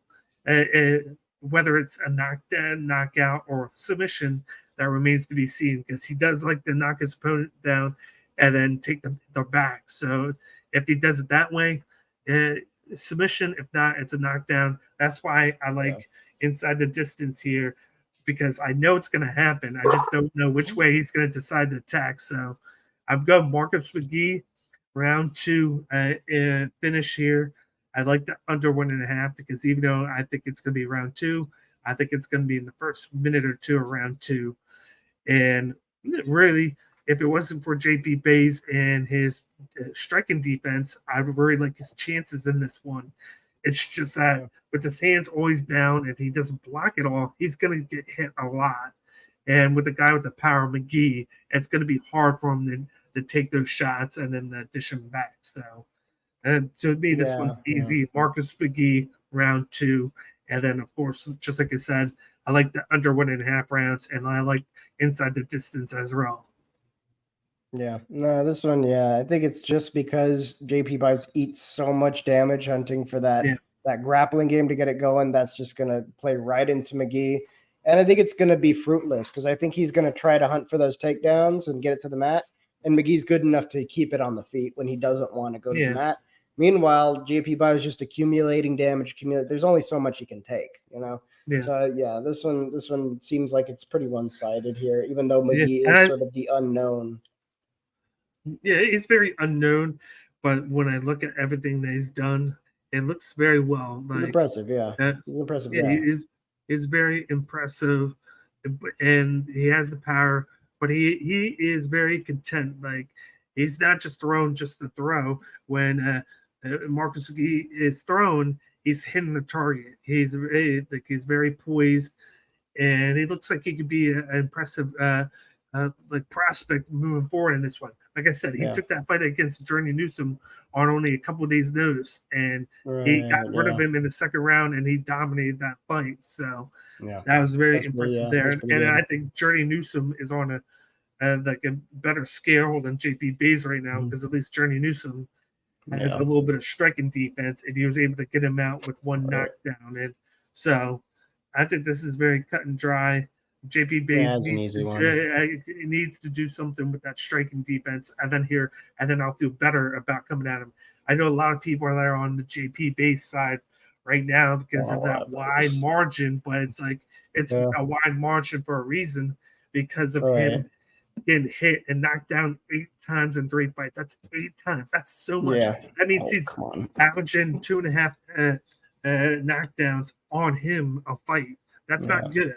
That means that his chin is very bad. And when you're getting knocked down 4 times in just one fight, then you got to switch things up. And until I see that happening, I'm always going to pick against him. I mean, we might not even get to see the switch up happen because, again, I think this fight might be just to keep his contract. I think if he does not perform here, then we might not be seeing him again, which, like, the bantamweight is a really stacked division. So, I mean, he is just kind of taking up space at this point. Like, he doesn't belong there. And this is his chance to show that, you know, he earned his spot to get here and he deserves to keep it. But if McGee comes and makes him look like a bitch, we'll like, okay, there's, you know, in one of the most stacked divisions in the UFC, we got to free up that space for somebody else who's going to like show up and like do something about it. You know? And that's another thing, the fact that he's a flyweight naturally moving up the bantamweight once again, and he's always going to come in 10 to 15 pounds lighter than his opponent. So he's definitely going to come in here instead of cut down. Well, he's definitely going to come in here and look for the speed advantage and look to move around and throw. So I see a lot of different tactics from him. I just don't see him being able to avoid those shots from McGee. But other than that, cut and dry here. We're both on McGee by finish here, whether it's submission or by knockdown. But that's all we have for that one. We're going to transition over from the prelim now to the main card. The first fight that we have for you is a middleweight matchup between Josh Fromm, who's going up against Jamie Pickett. And then with Jamie Pickett here, he is the plus 250 underdog, whereas Josh Fromm is the minus 310 heavy favorite. What are your thoughts on this fight? I mean, I get why Pickett is the dog here. He is the one with the longer career. Well, not that much longer, but he does have more fights under his belt at this level. Problem is he's sitting on a 3-fight losing streak, and all of those are finishes that happened before the end of the second round. So he had Kyle Dawkins finish him in the first by submission, Bo Nickel finish him in the first by submission, and Dennis Talulian finish him by knockout. It was a knee to the head in the second round. So Pickett just in general has had his issues with like people who know their way around like either the striking or the grappling. They only really got to be really strong at one of them, like just better than him to outwork him. And then he finds himself in situations where he doesn't necessarily have good answers anymore. It took him 2 tries on the Contender Series to even get to the UFC. And now that he's here, his overall UFC record looks like he's sitting at around 2-5, give or take. So I think this level of competition is a little bit outside of his reach, given his skill level. I think maybe he needs to drop back down to LFA for a while, grind out some wins, get some confidence, learn, expand his game, fill in those holes. And maybe if he comes back a third time, we could see a Jamie Pickett who is competitive at middleweight. But this Jamie Pickett, I don't think is. And again, Josh Fremd isn't like some treasure to the freaking middleweights. He's pretty mid. I would say he's pretty much capped at 15. Like, I don't see him being a top 10 fighter anytime soon, but you just got to be better than the other guy in the cage with you. And that's kind of what this fight is like Fremd has, decent striking. He likes to kind of stay at long range. He's mostly been getting his wins by decision and submission lately. He lost 2 of his last 3 fights. So he is also kind of, touch and go. And one of them was Trayshawn Gore, who finished him via guillotine. And after what we've seen with Trayshawn Gore in the past, he's mostly a stand-up guy. So like you really got to screw up if the power striker is choking you out. He did come off of a win again by guillotine choke from Dumas, so he has a little bit of momentum behind him. But he has shown a weakness to takedowns and strong wrestlers. I don't think that's going to be a super big concern here with Pickett. I mean, he has some wrestling ability, but again, you just got to be better than the other guy. Plus, I think when he uses his wrestling too much, Pickett has a gas tank issue. Like he will drain himself out trying to hunt for takedowns and, keep people down. So that's going to definitely be something he has to deal with. I think Fremd has pretty good power in his hands, and he has pretty good control up on the cage. His gas tank also starts to wane. but generally he can go the distance if he needs to. He's gone to the distance in the past, so he's okay there. It's the problem with his guessing is when he gets tired, he leaves more openings and he starts absorbing more damage. So that's why when he's typically against someone who has more power, that in the long run ends up with him either losing the decision and he just takes a ton of damage, or he gets straight up knocked out. Or in the case of like Trishan Gore, he chokes him out because he caused enough damage to get him on the mat and figured, why not? I don't have a guillotine finish. Why not just grab one of those real quick? But yeah, I think Fremd is just a little bit more attractive here than Pickett. I think Pickett is going to be wary of trying to rush Fremd to the cage because of that power advantage and the fact that, he's had problems with strong strikers like Tululian, for example, fairly recently. And I think that's going to be on his mind, given that I think Fremd is probably going to have a slight power advantage here. And there's always that threat of the guillotine. Fremd does like that whenever someone shoots for takedowns. He will almost accept the takedown if he can get a guillotine in exchange. And two of the Pickett's last losses have been by submission. So I think that's another thing he's going to be worried about. So I think he's going to want to keep that distance. And it will depend on if Fremd is willing to play that game with him or not. I think what he should do is press the advantage he has, close the distance, get in the driver's seat. Even if he's not like knocking him around, taking him down, he's putting points on the card. And that's the thing is with Jimmy Pickett, eventually he's going to have to wrestle with Fremd at some point or another. Either Fremd's going to get him on the cage and he's going to be forced to do counter wrestling, or he's going to be, getting hit hard enough to where he's like, okay, I need a break. And he's have to engage in the wrestling just to slow Fremd down. But regardless, we already know that when he does that too much, his gas tank isn't there and he's going to burn out. So if Fremd can start really early with a lot of pressure and really get him on the back foot, I think he can start that energy burn much sooner to where he would gas out before we even see the third, And So something that happens a lot with him. It's Yeah. something that happens a lot with Jimmy Pickett because a lot of what he's throwing striking wise is with his legs. He's throwing a lot of leg kicks with that kickboxing style. He'll throw in a little bit of hands, but 80% of his volume is from his legs. And he likes to back his opponents against the cage, but then he takes too long. And it's easy to be pushed around, just like you said. It's easy to take him down. It's easy to push him up against the cage. He allows you to get your game going, and then he tries to counter off of it, but he does a bad job of doing so. And I've watched a lot of Josh Fromm tape on the regional scene, and then in the UFC. Two of his UFC fights he's taken on short notice, especially the Hernandez one, which was on 3 days' notice. He got taken down 8 times. The Gore one, he got taken down once or twice. And I think the guillotine was a standing guillotine that he got hit with.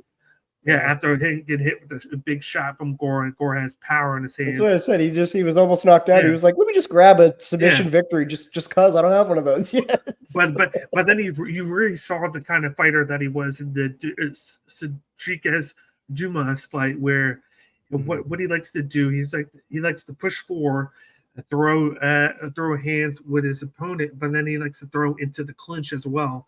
He has really good Muay Thai clinch. He can take you down at times. He has a wrestling background, but he doesn't overuse it. And that's sort of secondary to him now. Like if he's fighting and it presents himself to him, he'll take his opponent down, which he did. But then he doesn't look for too much. A lot of it's thrown from a distance, using that distance to move around. He does good with the striking defense. He could have improvements with the takedown defense, but we've seen some from him there where he's gotten a little bit better with that. It's just that he didn't have a lot of time to prepare for a guy like Hernandez and what he is, who's more like a fringe top 15 guy, and then he's making his second fight and debut, and he gets thrust into grapplers like that. And Jamie Pickett's not that. Jamie Pickett is going to be striking from a distance. And I think Fromm is going to take advantage of that.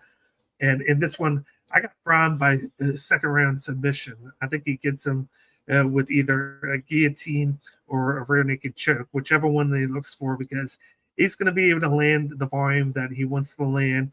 And when you got a guy like Pickett who's going to back up, I think he's going to take advantage of it, take his back, and then finish him and make him tap. So I got Josh Fromm on this one by second round sub here.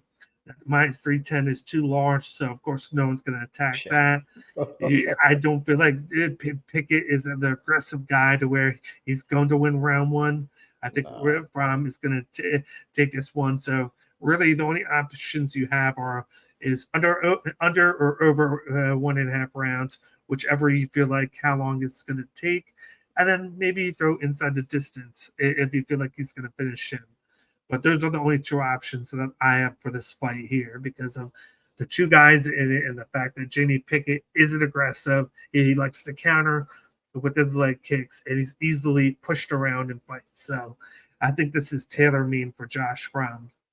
I think so, yeah. Let's move on to the next fight on the main card. We got a men's matchup between Tappan and Twakwe going up against Dobson here. What are your thoughts on this matchup here? Because we got Tappan, who's coming in on minus 150 favorite, and then we got AJ Dobson coming in as the 1 plus 120 underdog, and this is at middleweight.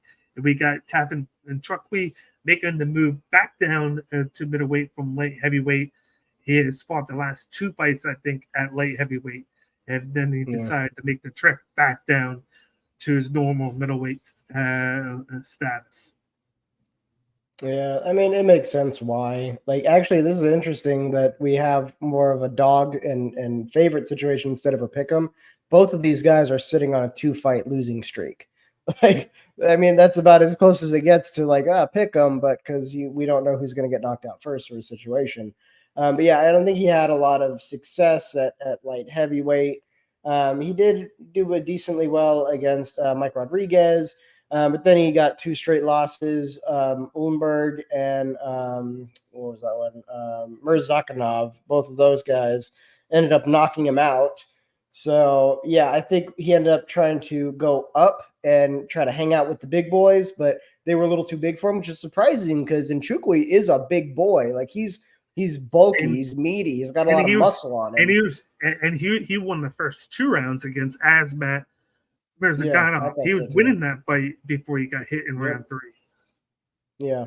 So I think it was just the power imbalance between the difference between like a power striker at 205 and a power striker at 185, I think was just too much for him.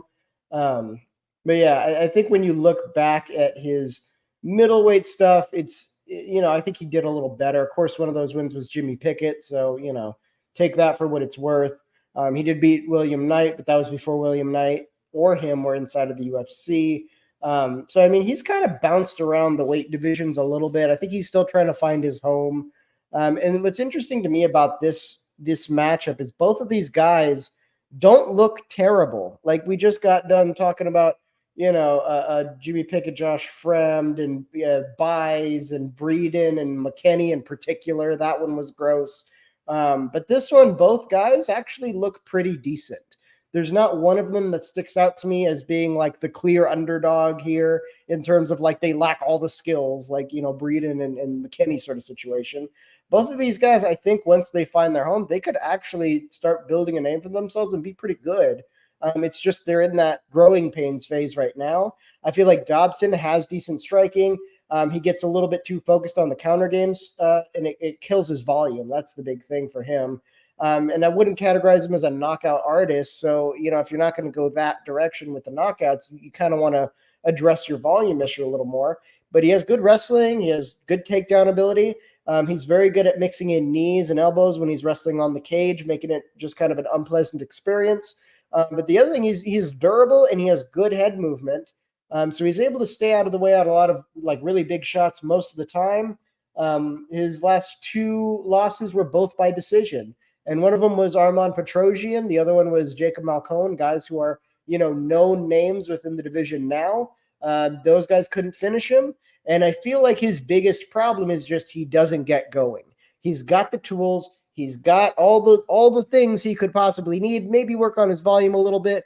But if he just would hit the gas, he would be a much better fighter. I think that's what would bring it all together, but he doesn't. He just kind of hangs out, and his pace is too slow. His volume's not there. He doesn't capitalize on those, wrestling and takedown advantages when he has them, like especially on paper.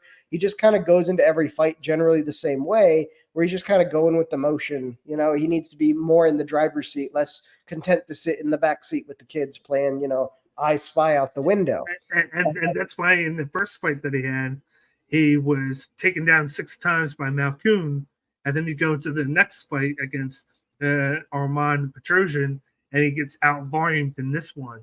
But he did have 3 takedowns in this one, but he was out-volumed. So it was like 2 different styles, and then he got outclassed in both of them because he couldn't get his game going. Like the first one, he tried to, of course, knock out Malkoun, and Malkoun just went under, took him down. And then the other one, he tried to grapple, and then he just didn't get his striking going because, of course, what he has is he has the knockout power. He has those wide strikes that he likes to throw, and then he has the wrestling. And it's like, you got to know when you do it. And going up against a guy who has good range in tapping and Chukwui, he has knockout power. He has decent grappling. You saw that in a few plates of his. And then he has good volume from a distance. And he was able to hit and keep kind of Azmat Murzaganov out and limited. He only threw 20 strikes that whole fight. Laid 20 strikes the whole fight. It's just that the last one that he had, it was when he got surprised with a shot and got knocked out. But right before just that, he was knockout too. Holy shit! And before that, he was controlling the pace. He was controlling the action. He was landing. He was mixing up the leg kicks. He had a decent jab and a decent hook. And he looked really good for that light heavyweight division right there. And then, like you said, he just got hit and rocked right there. And I think the reason he's making the move down is because of the power and because of the guys that are 200 plus pounds. He's not going to be able to overpower them. When he goes down to the middleweight, he's going to have a little bit of that advantage because he's usually around that 200 to 205 range. And then he cuts the weight down and they can put it back on. So against a guy like AJ Dobson, who's going to be looking to wrestle or to knock him out, he's going to be able to deal with that because he does have decent takedown defense and he does have power in himself.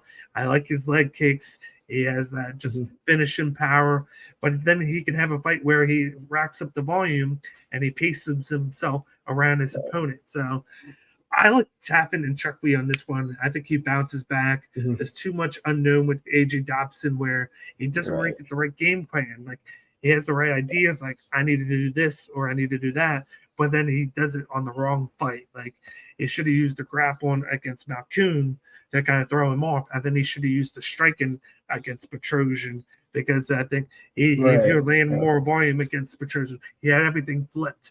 So he's going to come into this fight, and with the unknown from that, it's going to be hard to pick him.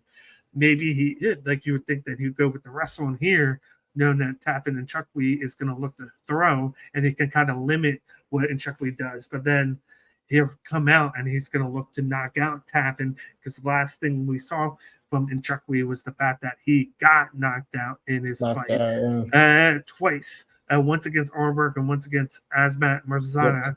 And that's a fight where he probably would have done decently, and it would have been a great fight. He just got hit. So I think Dobson's going to look for the finish, and it's going to be his downfall because either he's going to get finished or he's going to just get pieced up this whole fight. So I'm going with Tappan and Chukwui here. I love the minus 150 line on this one. It shows that he's the favorite, but it's not big enough of a margin to where I don't want to stay away from it. I'm going to be attacking this one because I know how out of sorts Dobson is. So I like that. I like the over 1.5 rounds on this one as well because I feel like it's going to be one of those battles where Chuckwui's going to throw from kickboxing range and he's just going to look to stuff the takedowns if they come at him because Dobson is going to force things out at times. And by the end of it, it's going to be him by points because it's going to land more volume. It's going to stuff the takedowns.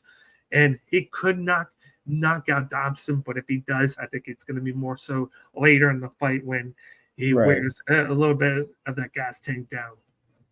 Yeah, no, I mean, I like Chukwui too on this one just because if Dobson's going to win this fight, he has to win it like in the first. in terms of like the groundwork has to be there or it's not going to happen at all.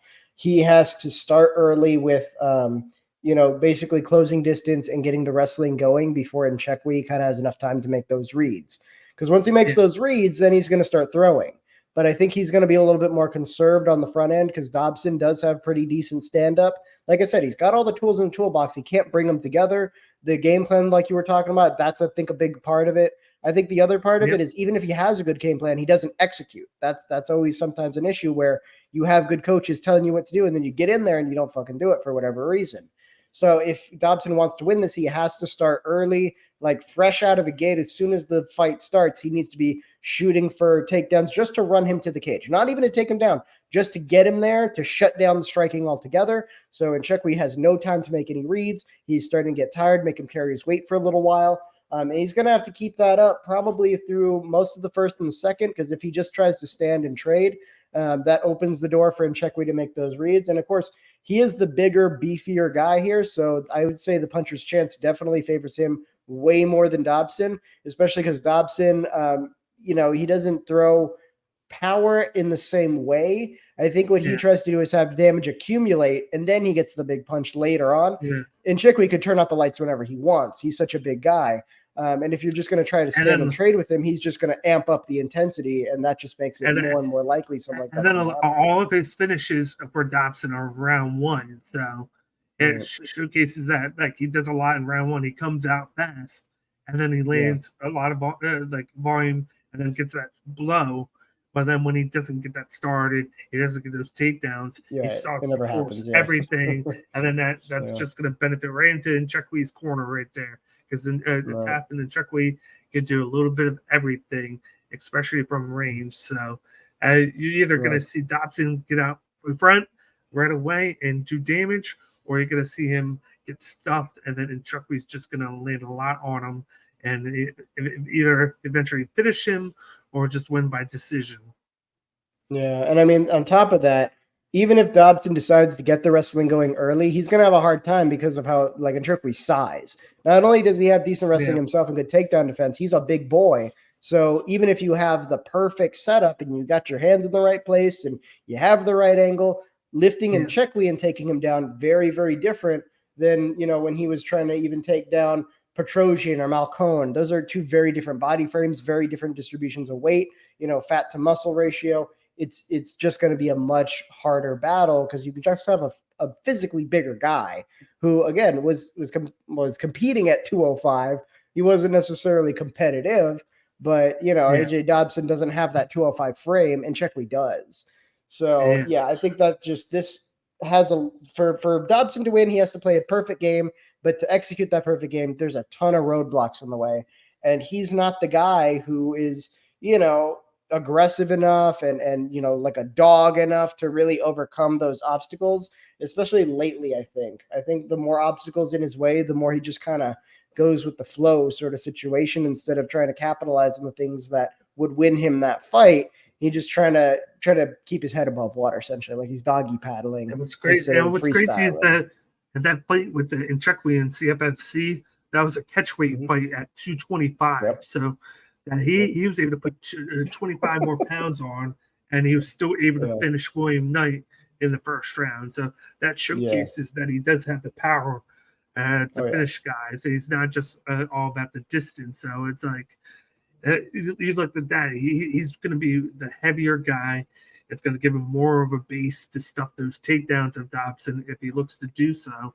And he's going to have the more wide range of striking attacks, whereas I think Dobson's more limited. He's very limited to just those overhand wide knockout blows and then the occasional inside shot. But it's definitely more limited than what you're going to see from Nchekwi because he can throw leg kicks. He can throw a little bit of the jab, a little bit of the cross, and then the overhand shot as well. So he's going to be able to connect more, whereas Dobson's going to be forcing most of those shots because he's more of the grappler all in all. Yeah, I think so. Yeah. So this one feels pretty easy to me. Yep. Let's move on to the next fight here. We got a women's strawweight matchup between Polyana Viana versus Yasmin Lucindo. We got Polyana Viana, who's the plus 160 underdog, whereas Lucindo is the -190 favorite. What are your thoughts on this one? Man, I don't know who the fuck the matchmaker was for this, but like they have a recurring theme just throughout this whole card, right? Where you've got like one fighter, in this case Vienna. She is coming off of a pretty impressive knockout of Jin Yu Frey, but her default approach is low volume, counter striking. Very passive, willing to accept the bottom position when she's taken down, and just doesn't really do anything from there. She'll hunt for submissions, but she's not going to be the one trying to do reversals or hunt for a better position. So pretty much every time she hits the mat, she just burns out the time and loses on the cards because like she just doesn't do anything. And it's not any better when she's standing up versus you have her polar opposite, Lucindo, who is a dog on the feet. Like she has that Muay Thai style. She's got a lot of good power. She likes to get in and just brawl with you. And she's got that aggression, that forward pressure, which helps her accumulate points on the cards. So even if she can't knock you out, she is at least looking impressive while she's coming after you.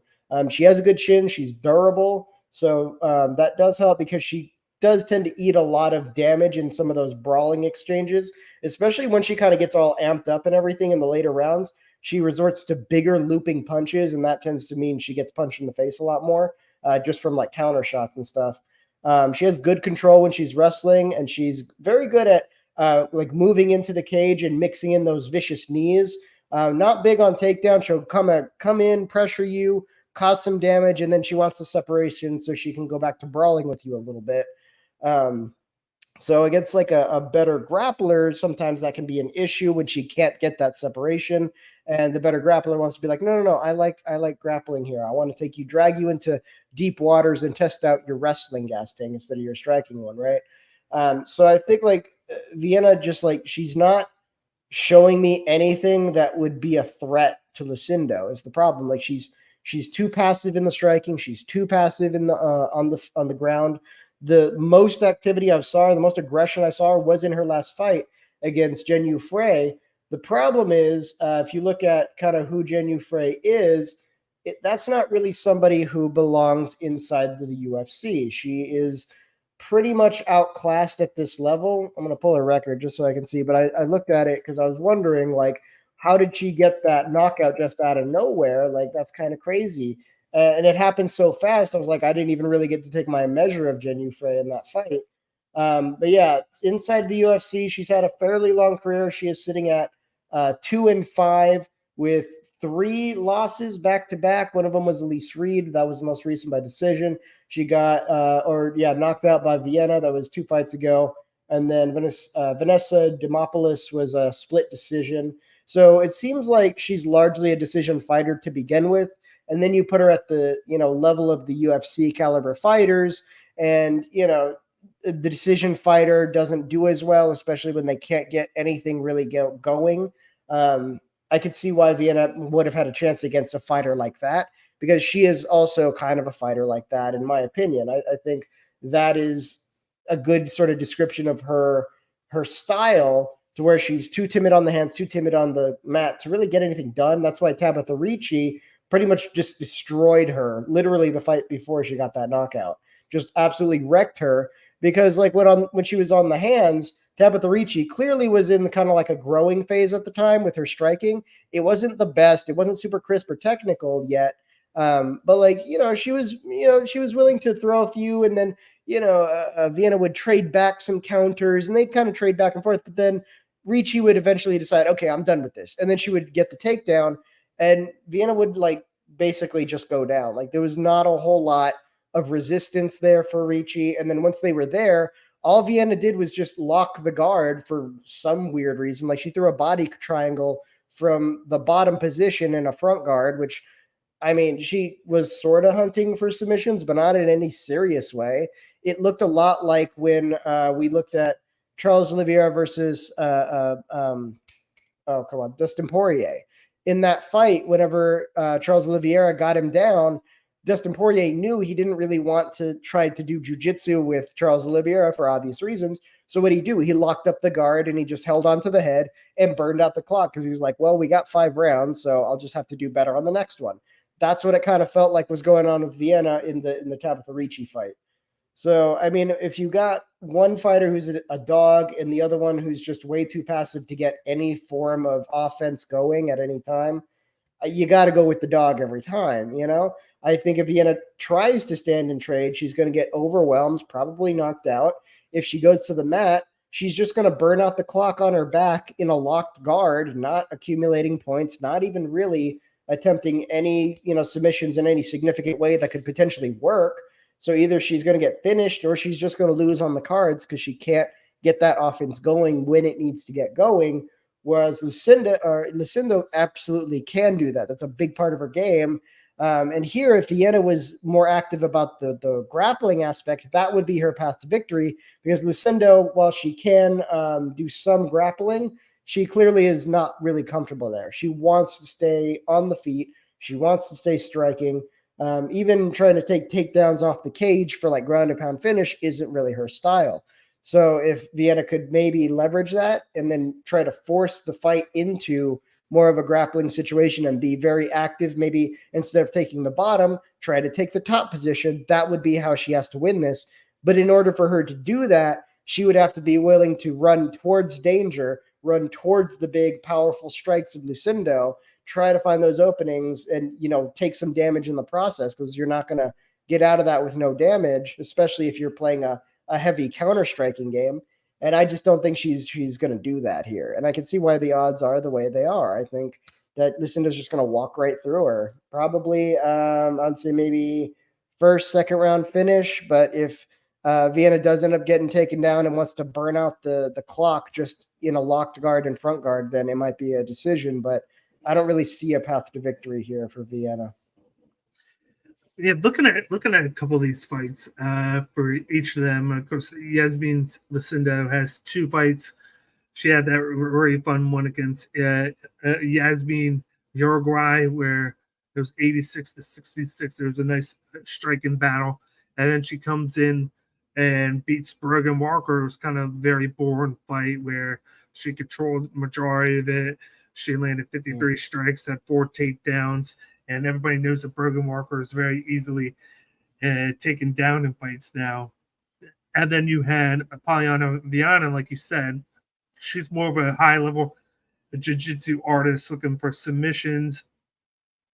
3 of her last 4 fights, she's won by finish, 2 subs, and then a knockout over an aged Jinyu Frey. But she's going to be one of those ones looking to hunt for the armbar. She can get that from a lot of different angles, and she can take people down. But in fights, it's going to be majority of her just looking to throw those wide shots. She's still developing the striking. She's gotten a lot better with it, but it's still in the developing stages. And I think in this one, she's going to be hunting for that armbar. She's notorious for always attacking for it, and she'll drop in the bottom guard to go and try and grab the arm and go for it. So she's going to give Lucindo a lot of chances to get in top guard and to throw with her. Lucindo is very underrated with how accurate she can be. It's just that I think if there was anybody in that Uruguay fight that she was fighting instead, she would have won that one. It's just that you had 2 accurate strikers. Neither of them were really looking to take anybody down. And then she just got out-volumed in that one. So in this one, it's very tough because I do think that she's going to be exposed within the grappling of Viana because it's a little bit different. You got Viana, who I believe just height and weight-wise, she's going to have a 1-inch reach advantage and 2-inch height. So it's not too big. Yeah. Plus, Lucindo is going to have 10 pounds on Poliana Viana on top of that with that one. So that's going to play a big factor there. This was very 50-50 for me because I could see Viana coming in and using a range to land a couple big blows on her and then to take her and get the armbar. But then if that doesn't work, I could see Yasmin Lucindo just piecing Viana apart, looking to push her up against the cage, being safe with that because she knows that she could get attacked by a black belt in Viana, and then just laying in volume on Viana, attacking the head, attacking the body, and just doing that So I'm leaning with the favorite here just because of that, because I feel like Lucindo could win a decision and win by volume, whereas I feel like Viana's going to need to win by finish in She this has one. to. Yeah, there's no other way. Oh. There's no other way because she doesn't pour out enough volume in fights. Looking at volume in all of our fights, Junior Frey, she landed 11 strikes. That's it. Yeah. And she won round one. Yeah. There was 11 good strikes, though. They were good strikes. Yeah. She landed more than Ricci, 36 to 33, but she got taken down 5. She got the armbar on Mallory Martin in round 1. She got the armbar against Emily Whitmire round 1. Veronica Hardy, 1 strike, and she lost by armbar, so that's something crazy. Hannah Schaefer, she landed 77, but she got knocked down in that one, so she lost by decision. JJ Aldridge, she had more strikes, 46 to 40, and a takedown, but for some reason she lost that one. And then she beat Maya Stevenson by a first round rear naked choke and had strong strikes. So we really haven't seen, other than that one fight with Hannah Cyphers, how much volume she can pour out, because she's either going to lose by decision where you don't see much of it being thrown, or she gets that finish early in the first round by armbar / submission. So I'm going to go with the safe bet here. Go Yasmin Lucindo by decision. I think she lands the volume, and I think she avoids the chokes. And I think it's very unanimous on this one. I could see that. I mean, I think Vienna could potentially be a lot better, but she came to the UFC maybe too early, like in her development as a fighter.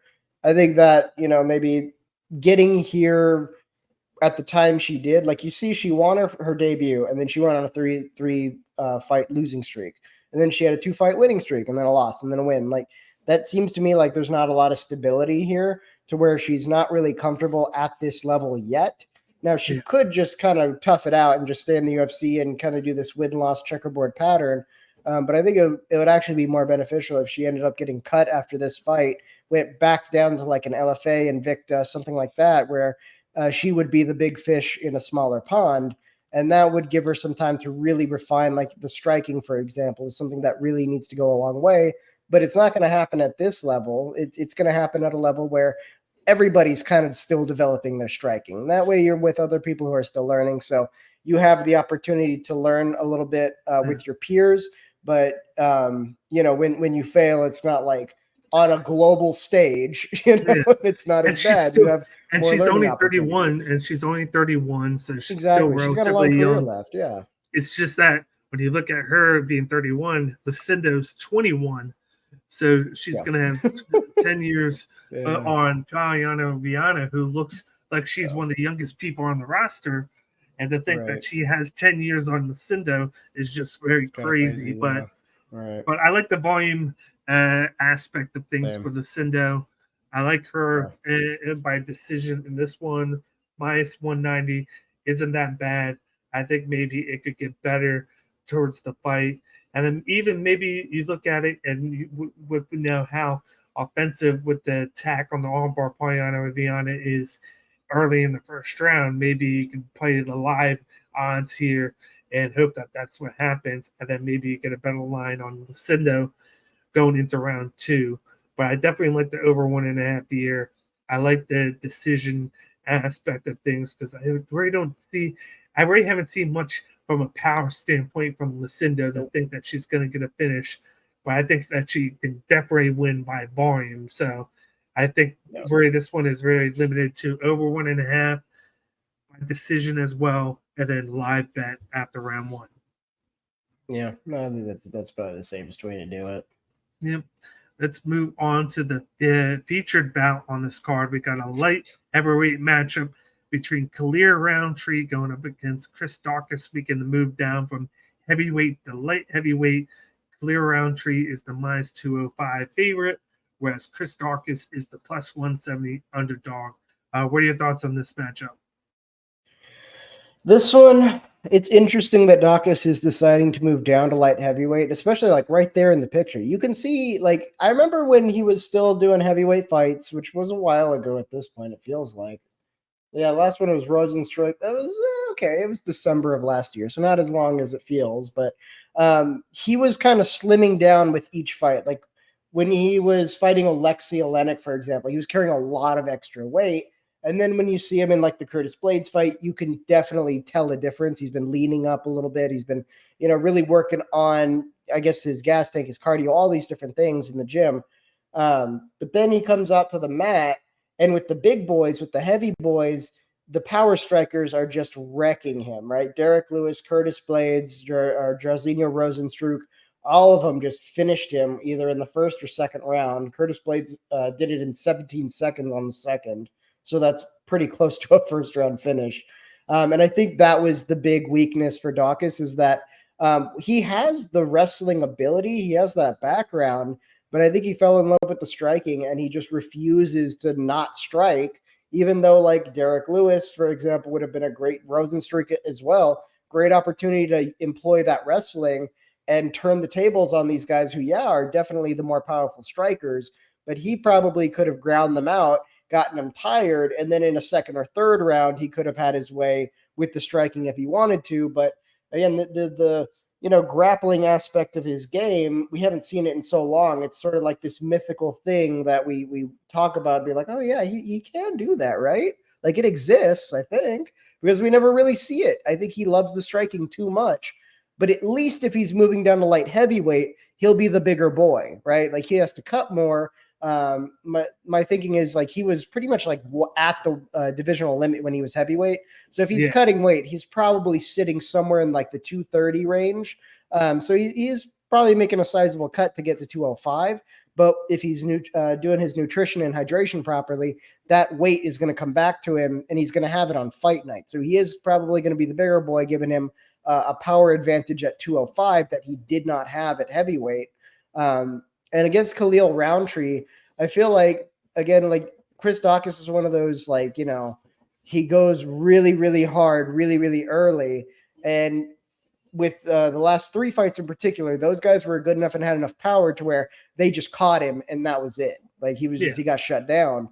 And then when he was up against guys like Shamil Abdurrahimov, Olenek, Nascimento, Parker Porter, he was able to put them away pretty quickly, I think, because of the skill differential. So it kind of depends who's in front of him. We haven't really seen what it looks like to have Chris Dawkins go 3 hard rounds in the UFC and come to a decision yet. We haven't seen that. It's either all or nothing so far. I think maybe at light heavyweight, we might actually get to see that. Khalil Roundtree is more of a measured paced fighter. He does have power. He has creativity. He has pretty decent takedown defense, but he plays the long game. Although he does a lot of like counter offensive. So like the Justin Jacoby fight, I think Jacoby out struck him. But the power advantage was definitely for Khalil Roundtree in that fight. Like he commanded respects with those hands from Justin Jacoby. So Jacoby had to be more light on his feet. He had to be touch and go, but he was doing more activity, and that's ultimately what won the day there. So I'm curious to see, will Chris Dawkins kind of go back to what he's always done, like really fast start, balls to the wall first round, trying to just put him away early? Because I think if he does that, that's not necessarily going to be the best strategy with Khalil Roundtree, just because of how compromised his chin is. Like he got knocked out by some of the heaviest, strongest knockout artists in our heavyweight division here. And you can't tell me that doesn't have long-lasting effects. Yeah. Like his chin is nowhere near what it used to be when he was heavyweight. I think coming down, the guys will be striking a little light. They won't be as hard, but I think over time, enough of those strikes will add up quickly. And Khalil Roundtree is a power striker at 205. And in his case in particular, he's very good at, once he sees you're stunned, he will close the distance and just unload on you. And those strikes are very, very heavy. And there's a lot of them coming all at once. Then he so there doesn't need to be one big one. Yeah. And then he kind of added to his repertoire a couple of fights ago where he went over to Thailand and started to practice Muay Thai and got really good with those leg kicks. And you've seen what he can do with those. He has his vicious leg kicks. I believe, which fight is it where he kind of just buckled the knee of his opponent? That was, I think that was, it was Dukakis. Dukakis. That was it. Yeah, I Yes, remember that. That was crazy. Yeah, Dukakis. that Yeah, was insane. which was That's what I'm which was saying. He's very very crazy. creative. He thinks outside the And then box. and Very then creative. Dukakis went back to the regional scene, got a lot better, and now he looks like a very threatening fighter now because he kind of changed his game plan up, and that was one of the fights that kind of helped him out. He had to be less passive, more aggressive, but be more methodical with himself here. And you're gonna have Chris Dawkins, who really he can grapple wrestle with you, but he's gonna come in there and look to knock you out. That's what he's programmed to do right now because he's only gone out of the first round once or twice.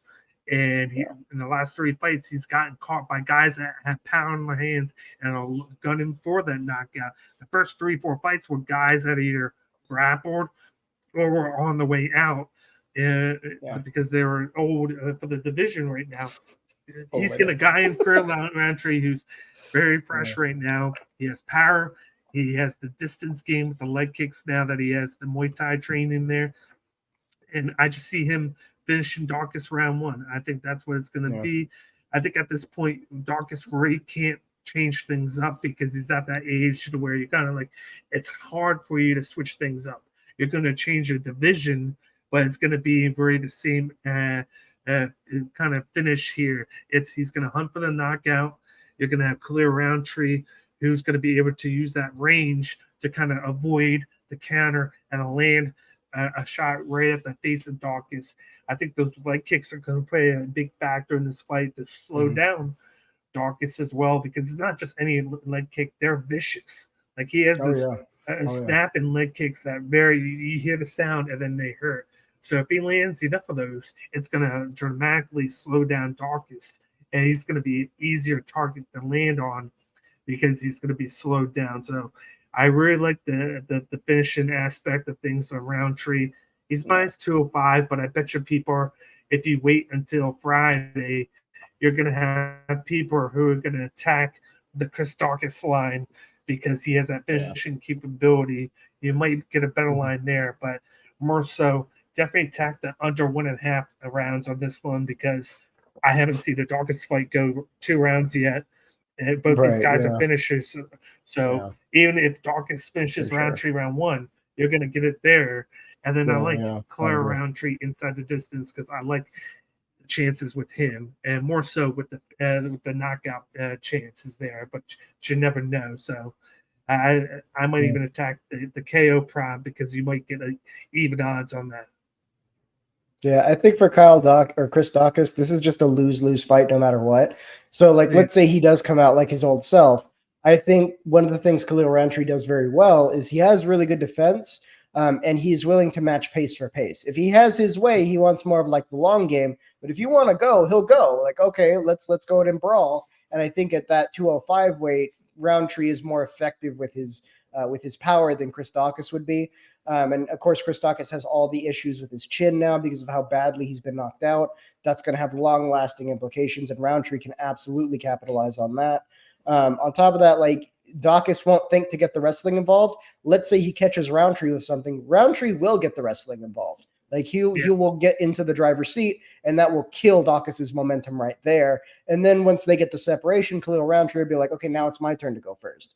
Now, let's say we see a different Chris Dawkins. He comes out, he's trying to change up his style, new weight, 205. He's thinking, okay, maybe I'm going to slow my pace down, be a little more methodical with it. I think it would be like the bigger version of Terrence McKinney, basically.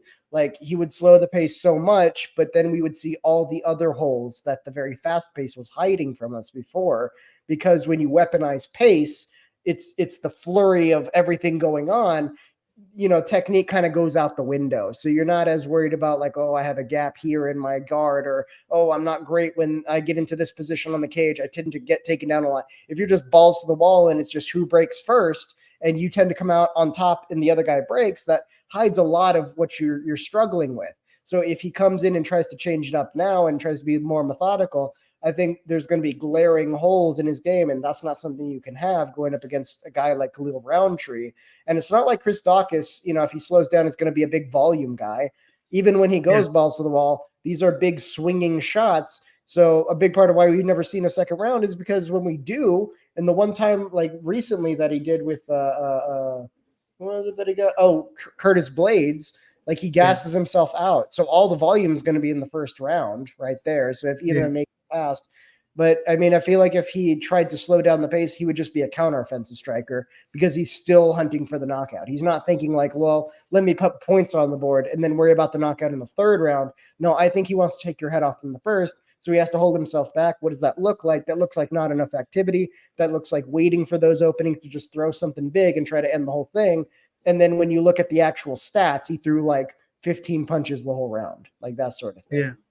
So I don't think it bodes well for him any way you slice it. We're on the same round with this one. Clear Roundtree is definitely the guy to pick in this one. You can take your chances with the over-under, with the finishing props, but I think more than likely this is going to be a round one finish here with the different attacks that Roundtree has and the limited capabilities other than the power knockout blows that Darkus is going to try and just wear at him. And for some reason, I'm just picturing him looking for the knockout, Roundtree countering with the leg kick, and then him falling on the ground. For some reason, I'm just picturing that right now.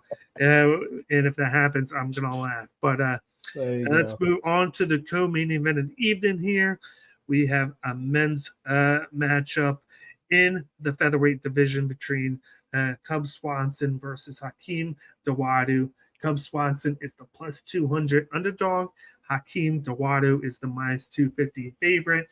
This is Cub Swanson's move back down the featherweight. He tried, he moved back up the featherweight. My bad. He moved down the bantamweight and tried it with Jonathan Martinez and got pieced up. So now he's doing this one. A lot of people think this is going to be his retirement fight. There hasn't been any word of it yet, but a lot of people are rumoring to say that. But what are your thoughts on this fight? So. I mean, I feel like Cub Swanson needs to retire just because it's like at this point, you can't teach an old dog new tricks, and the tricks he's doing aren't working. Like just the Jonathan Martinez fight, for example. Just look at what happened there. Jonathan Martinez is not a big grappler. I think he has like a blue belt in Brazilian Jiu-Jitsu versus Cub Swanson's very decorated grappling background. He's got a lot of, I think he's a black belt. I think he did some wrestling. Like he's a pretty credentialed grappler. You wouldn't know it by his style, but yeah, he can mix it up on the mat. So against a guy like Martinez, who is really good with his hands, who has the striking there, you would think that he'd go, oh, okay, I should probably focus on my grappling because that's the thing I can do that he can't really. So that's how I'm going to win this is I'm going to use the assets I have against the guy who doesn't have those assets, right? Especially when it comes to like grappling and wrestling, that's a super easy way to start stacking up points, have the other guy fall behind, and then so all of a sudden you guys are sitting in the third round, you're up to just because you're the better wrestler and grappler and you've just maintained control of the fight. You just managed your opponent, and now they're really desperate and they're just going to be hunting for, a knockout or anything they can get because they know they have to finish. Meanwhile, all you got to do is stay the course and you're going to win no matter what. So, but like same thing with Giga Chikadze. You'd think with like a kickboxer, the most obvious strategy would be don't kickbox with him, dumbass. But what did he do? He decided, I'm going to try to go toe-to-toe with Giga Chikadze, and he got knocked the fuck out. He was able to stand with Darren Elkins, but Darren Elkins, I mean, his nickname is The Damage because of how much fucking damage he's accumulated over his career. Like, look at his freaking face. Like, the dude just eats a lot in terms of ground and pound, in terms of stand-up. He's got a good gas tank, but I think he's also one of those like golden oldie fighters who's probably on his way out. He's had a lot of, wear and tear, a lot of battle scars over the years. So with Cub Swanson, I feel like he's going to make the mistake of trying to stand and trade with Hakeem Dawodu. And Hakeem Dawodu, I think, has definitely a lot of areas he needs to work on. He was able to win against Michael Trezano, but when you see him go up against someone who utilizes the wrestling like they're supposed to, even just up against the cage, that's enough to slow him down. Like Mavasar Evloev absolutely obliterated him, and all he had to do was take his back and just hang out there for 3 rounds. That's literally it. And it was funny because Hakeem Dawodu almost finished him in the third. He wobbled him like twice, and if he had maybe one more round to keep Mavasar on the feet and make it a kickboxing match, he could have won that fight maybe by knockout. because Mavasar has had some like issues with impact, and he's not super great at like with his chin and stuff. And Hakeem Dawodu does have a lot of power in his hands. Now, Cub Swanson could do exactly what Evloev did to Dawodu. He could just hunt for a takedown on the cage, take his back, and just hang out there, early in the first, figure out the timing, figure out the distance, do it again in the second, rinse and repeat for the whole fight. And he could easily take this win, maybe even choke him out if he gets Dawodu frustrated enough, starts making little mistakes. He could probably finish him with rear naked choke. But he's not going to do that. I think he's going to stand right in front of Hakeem Dawodu, who's a big boy for featherweight, who's got power in his hands, a clear weakness for like heavy grapplers, heavy wrestlers. He's been working on it, but that doesn't cover the gap in terms of experience and credentials that Cub Swanson would have, to where if he wanted that game plan, he could do it. And Hakeem Dawodu wouldn't have a whole lot of ways of stopping him. But I think what we're going to see is Cub Swanson's going to go in there, stand in front of him. They're going to trade for a little bit. Hakeem Dawodu, I think, has a possibility of knocking him out. But if you look at his record recently, he hasn't had a knockout in a while. His last knockout was 2019. So at the very least, I think he could use his range to keep Swanson off of him, especially with more of the big, heavy, looping, wild punches that Swanson does when things aren't going his way, and he's kind of hunting for that takedown, or I'm sorry, the finish. And at the very least, even if he can't finish the guy, he's accumulating damage. I think Dawadu's range is going to kind of neutralize that a little bit, make it real hard for him to get inside the pocket. So all Dawadu has to do is just keep it on the feet, keep it a kickboxing match, and he could probably just out-volume him, and then probably take rounds where maybe the volume isn't there, but the damage is. And that's kind of how Hakeem Dawodu has been winning his decisions, is even if he's not putting up the numbers, you can tell he's hurting the opponent enough to where it sways the judges for the round. So I feel like Cub Swanson, after all these years, all that battle damage, because his chin is where it is, maybe a third round knockout is possible, but I would really like the decision on this one for Dawodu, just because I think Cub Swanson is going to execute the wrong game plan again, and it's just not going to go his way.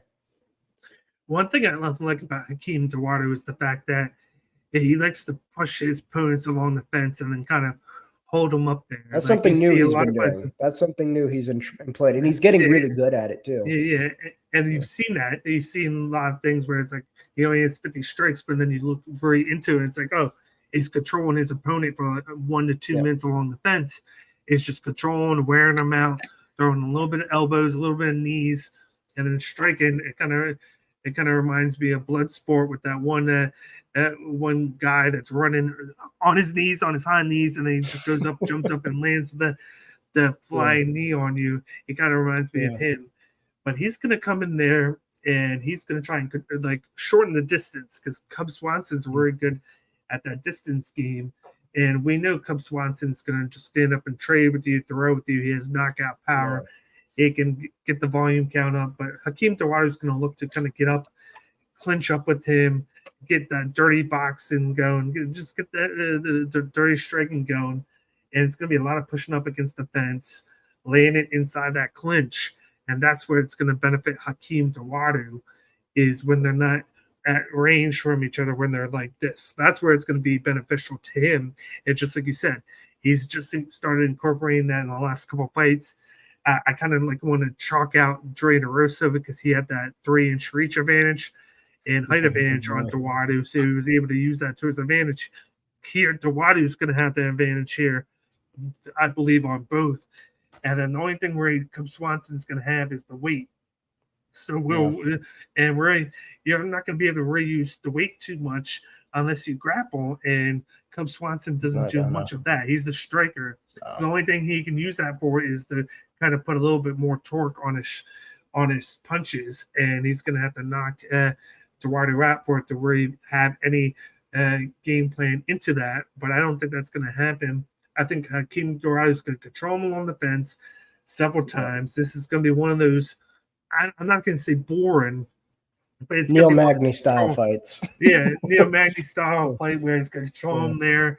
He's going to hang on him, throw within the clinch, limit what Swanson does. He's going to wear him out, and it's going to be fresh for him because he has a pretty decent gas tank, and he's going to just grease out a decision victory over the longtime vet in Swanson, because this guy's been around since WEC. I think he's the only guy left from that era. From Swanson.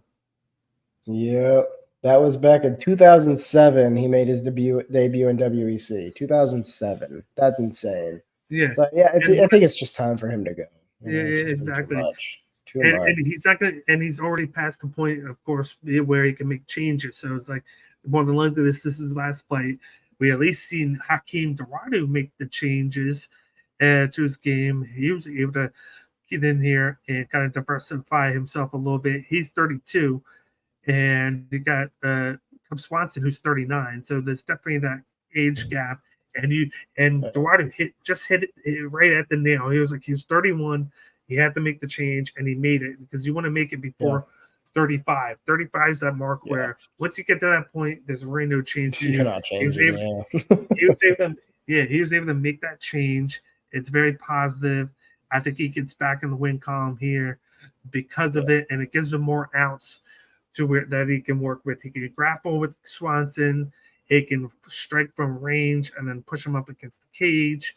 As long as he avoids the shots from Swanson from outside, he should be golden in this one. That's why my 250 favorite is the attack from Dorado and him being able to avoid what Swanson is trying to get, which is that boxing style back and forth.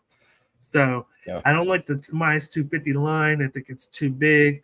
Maybe a lot of people decide to go on Cub Swanson because they know that he's going to want to go out on a high note. So maybe I'll wait and see if that number goes down a little bit. But more so, I'd like to over 1.5 rounds on this one. And I might look and maybe attack it live, and maybe Cub Swanson it has a very good first round, and then attack it and got Hakeem Dorado. But other than that, I really just like the over 1.5 rounds.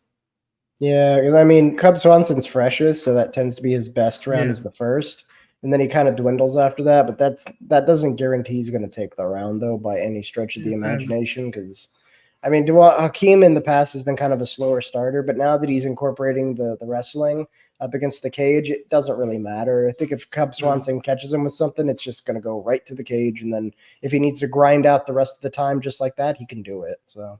Because it's like, even if he's throwing knees, there's no threat of a takedown. So, like, what are you worried about, you know? Yeah. But let's move on to the main event of the evening. We got a men's welterweight matchup between Vicente Luque going up against Rafael dos Anjos. Luque is the plus 110 underdog, whereas Rafael dos Anjos is the minus 130 favorite. Usually, dos Anjos has been fighting at lightweight, but this is his second or third fight at welterweight. So he's been any fight that he does from now on out is going to be at welterweight, apparently. What are your thoughts on this main event? Yeah, I kind of like seeing RDA at welterweight just because he's getting older. The weight cuts are getting harder, you know. But he is kind of one of those ageless wonder guys where, you know, he's just when you look at just his last 2 fights, right? One of them was Fiziev still at lightweight, and Fiziev definitely was getting the better of him. Before that, he obliterated Moicano, but it just shows you that, like, there's a hard limit to how far RDA can go at this point in his career in lightweight. The division's too stacked. The weight cut is getting harder and harder as the years go on. The dudes are just more well-rounded. They have a ton more power. They're younger, right? But then when you go up to welterweight, there's a little bit easier of a weight cut. Like, he looked great against Brian Barberena. He looked fresh. He was moving really well. He was light on his feet. He had power. He had takedown ability. He had pressure. Like, he looked like, you know, 5 to 10 years younger just by moving up a weight class. So I think that's doing him a lot of favors here. I think the big thing here is Luque, man. I don't know what the fuck happened to Luque. I think basically Bilal Muhammad broke him. I think that's what happened. Like, he was on a 4-fight winning streak. He had a tough decision loss to Stephen Thompson, but that was more of a style thing where Stephen Thompson really bets on getting those guys who are going to be counteroffensive to where he can move in and out, and he's too fast for them to react. So he just puts all the volume on the cards and just wins that way. But after that, he was on a good streak. He beat Tyrone Woodley, who at the time was on his way down. Randy Brown, that was kind of a surprise. Nico Price, less of a surprise. Michael Chiesa, less of a surprise, but they were impressive. Like you could see he was a contender. He was holding steady in that top 5 range, or I think it was top 5, top 7 range. And then he fought Bilal Muhammad for the rematch. Everybody was like, oh, Luque's power is going to knock him out. And then Bilal Muhammad just, he did the work. He got the game plan, and he just managed Luque in a way that he hadn't been managed before. Like, he just didn't let the hands or the submission game get going at all. He just kept the wrestling, kept the top pressure game, shut down his submission attempts, wouldn't let him get his striking going on the feet like ever. And he just rode out a decision victory, but he basically just dominated Luque. And I don't think he ever really came back from that, because then he fought Jeff Neal, who Jeff Neal has been on a pretty good rise up himself. He's been looking better and better. But, I mean, he just got obliterated by Jeff Neal because Jeff Neal was willing to be the attacker, willing to go in and do the first strike, willing to put in the volume and, risk the fact that, yes, Luque Vicente does have really good counter game and he can shut the lights out. But Jeff Neal was like, okay, well, I'm going to find ways around that. Like, I'm going to, weave inside his guard. I'm going to do all these different things to make sure that even if he tries to counter me, I've got safeguards. And then once Luque came up against that, he was like, well, shit, now what do I do? Like, all he could do was stand there and take damage up until it was like the 3rd round, until he finally got finished. And that's been the thing. Your mic's muted.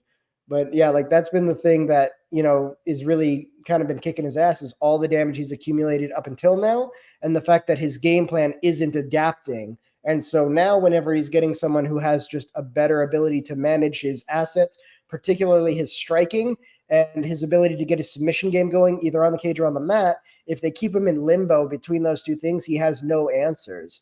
And RDA, as old as he is, he looked really good against Brian Barberena. I think he absolutely has every chance of doing that to Luque, just managing him between his two strengths and just making sure he never gets too comfortable on one side or the other, constantly keeping the pressure on, constantly having him fight off his back foot, deal with the wrestling exchanges, deal with the guy on your back, dragging you down. And then when RDA feels like striking, he's going to be the faster guy. He's going to be moving in and out, land on his feet. He has power of his own. He could potentially finish Luque, because I've seen some durability issues, especially in the Jeff Neal fight. But it would be like a late finish potentially in the 3rd round. But I think RDA could take this submission if he gets lucky, kind of like on the back basically, and Vicente Luque makes a mistake, allows RDA to close his guard from the back. That will be over. Like immediately he's getting choked out. If it's on the feet, a late KO or potentially a decision, just depending on what RDA looks like gas tank wise and what kind of Vicente Luque ends up showing up to the fight. But it's really, really hard to bet against RDA on this one. And the money line does look good considering like how mismatched I think this fight is.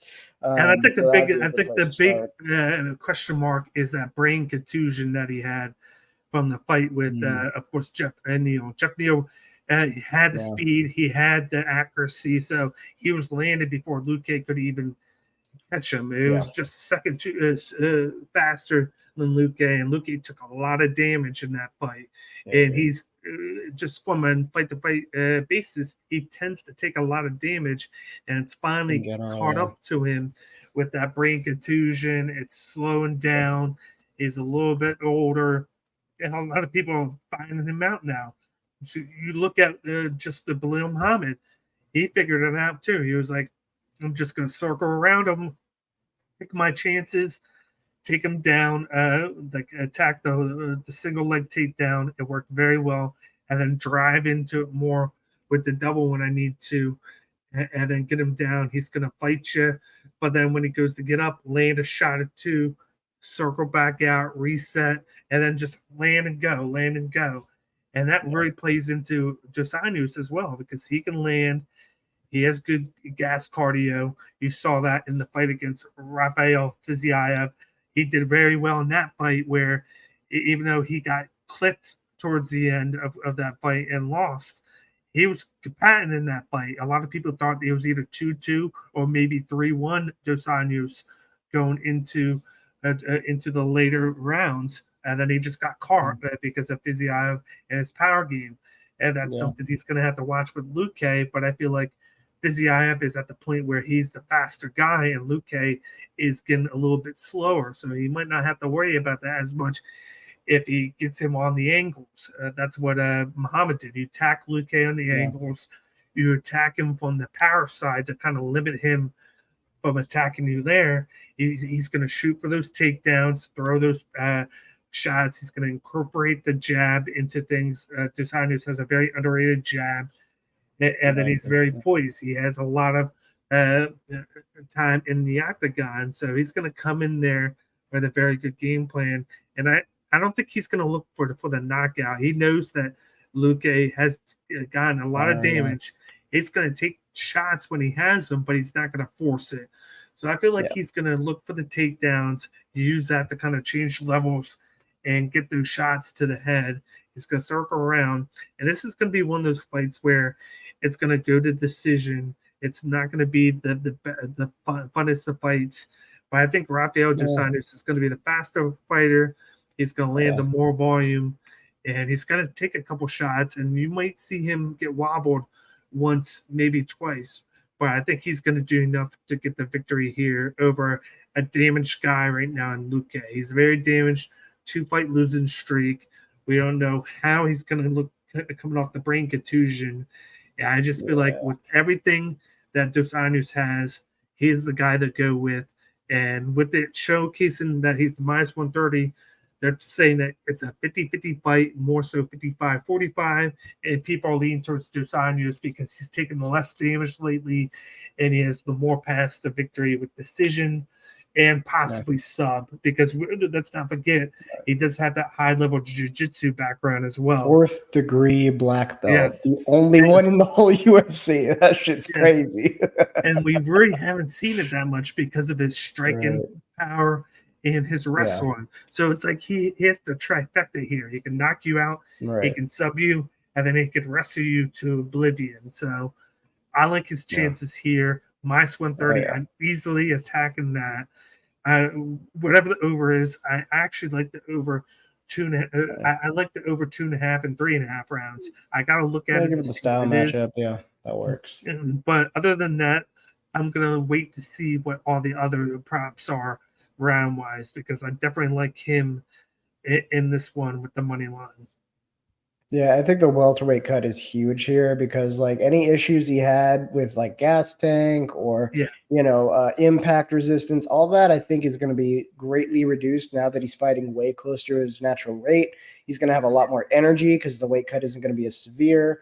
I think this is just he's gonna have like the same advantages that Colby Covington had, where he's like eating cheeseburgers before weigh-in because he's already naturally like 175 or something. You can burn that 5 pounds in like a week. So I don't think he's gonna be at all affected by this weight cut. And this seems like the weight to be at given his age. I think he was competitive at lightweight, but that time is over now. And he's smart. He didn't just try to hold on to it like Conor McGregor and just try to be like, oh no, I'm going to come back. Oh, I'm going to come back. But he was like, no, I'm getting a little older. It's time for me to slow down a little, maybe go to a weight cut that isn't as severe and I don't have to worry about it so much. That way I can mostly just focus on my game, right? And maintaining that, progression of getting better and better, even though he's approaching like 40 something now.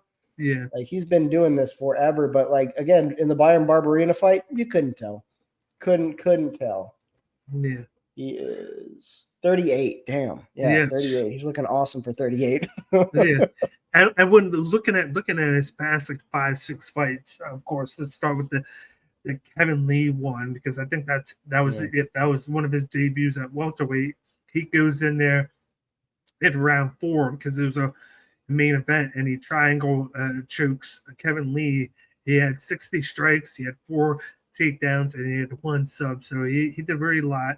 From that one, he had Leon Edwards, which he lost, and that was another belt now. So he was kind of on the way up at the time too. So that was another main event, and Leon Edwards edged him out, 92-81, and then he had 3 takedowns on Dos Anjos. But it was a very close fight. It's just that Edwards edged each round. You had Chiesa, who took him down 6 times and controlled everything on the mat there. So really, that was how he lost 10 minutes. Then he fought Paul Felder, who took the fight on a couple of his nose. He basically decision, on the yeah. main event fight, he dominated that with 6 takedowns, 92 strikes, but it was a lot of groundwork that he did. So it was a switch up. Instead of striking, he did a lot of groundwork. You had the Renato Moicano fight next, which was another fight that was Yeah, that was a a short blowout. notice fight. And it was a short notice one for Moicano, who took the fight on short notice. Yeah, that's right. 150 it was like strikes. a week or something. Yeah. Yeah. And Dos Anjos had 150 strikes and 5 takedowns. So he combined all of them.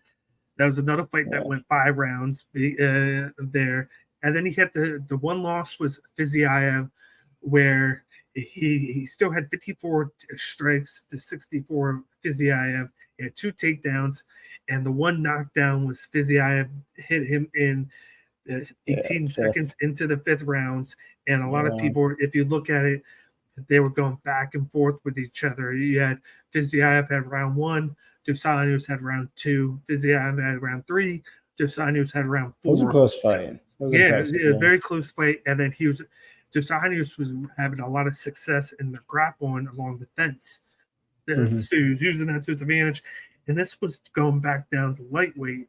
And then he went back up to welterweight, and he dominated Brian Barberena with the grappling and the sub game, which he got the round 2 where naked choke. He knew that he could grapple Barberena, so he went to it. So like, this is a guy that can capitalize on his game plans. Otherwise, a couple of the guys on here where like AJ Dobson, where he should grapple, but then he goes and strikes and vice versa. This is a guy that knows how to do what he needs to do. All the things, he knows how to transition from a striking fight to a grappling fight. And I think this is a perfect fight to where he's going to be able to transition from either or at will, depending on the threat in each round. And I think he's just with between that, the cardio, the fact that he doesn't have to cut as much weight because he's going to be at welterweight. This guy's just a jack of all trades. Very underrated fighter in the UFC. I think he gets it done by decision. Me too. Yeah, that sounds about right. Yeah. Yeah. That's crazy. We never had a card where we agree on all our picks before. That's first time. Kid by key first. Yeah, you guys are here first. We had a clean sweep on who we think is going to win on this one. This was just one of those weird cards. But before we get going, we'll be back next week.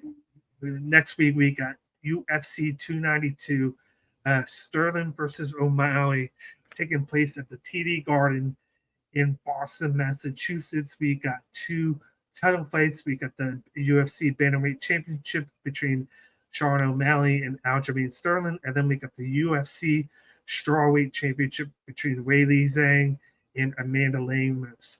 And then we even got a couple fights on the main card that's pretty well. We got Marlon Chito Vera versus Pedro. Card. It's really cool. I'm liking next week's. Yeah, that's gonna be fun. Got Vera versus Munoz. We got Mario Batista versus Cody Garbrandt. We got Gerard Meerschaert versus Andre Petrosky. That's going to be the prelim main event. And then we even got Gregory Rodriguez and Denise Tulun, and then Chris Weidman's return versus Brad Tavares. So I'm looking forward to this main event. We're going to be back next week, Wednesday at 5 o'clock or Thursday at 3. Not sure yet. We're in that range where we might switch the show from Wednesday to Thursday. You guys will be the first to know if we switch it back to Wednesday. But other than that, definitely check out all of our picks. Watch the show. Look forward to Cage's Bet Slip tomorrow on the BloodlineNetwork.com. And always check out the content on the Bloodline Entertainment Network on YouTube. Check out all the content we have on here. We're sponsored by W. So buy W Energy Drink. It's the best of both worlds, with drinking and with energy, without all the content later on when you're getting tired. There's none of that. And definitely check out the merch that we have on BloodlineNetwork.com/merch. We got all different styles of merch. So definitely support the brand, support the network by buying one of our t-shirts, one of our hats, or one of the products that we have on the merch website. But other than that, I'm your host, Cage. This is my co-host right here, Mazong. and we'll be back next week for another edition of Cage My IQ. Thanks for tuning in, Keep it guys. real, y'all.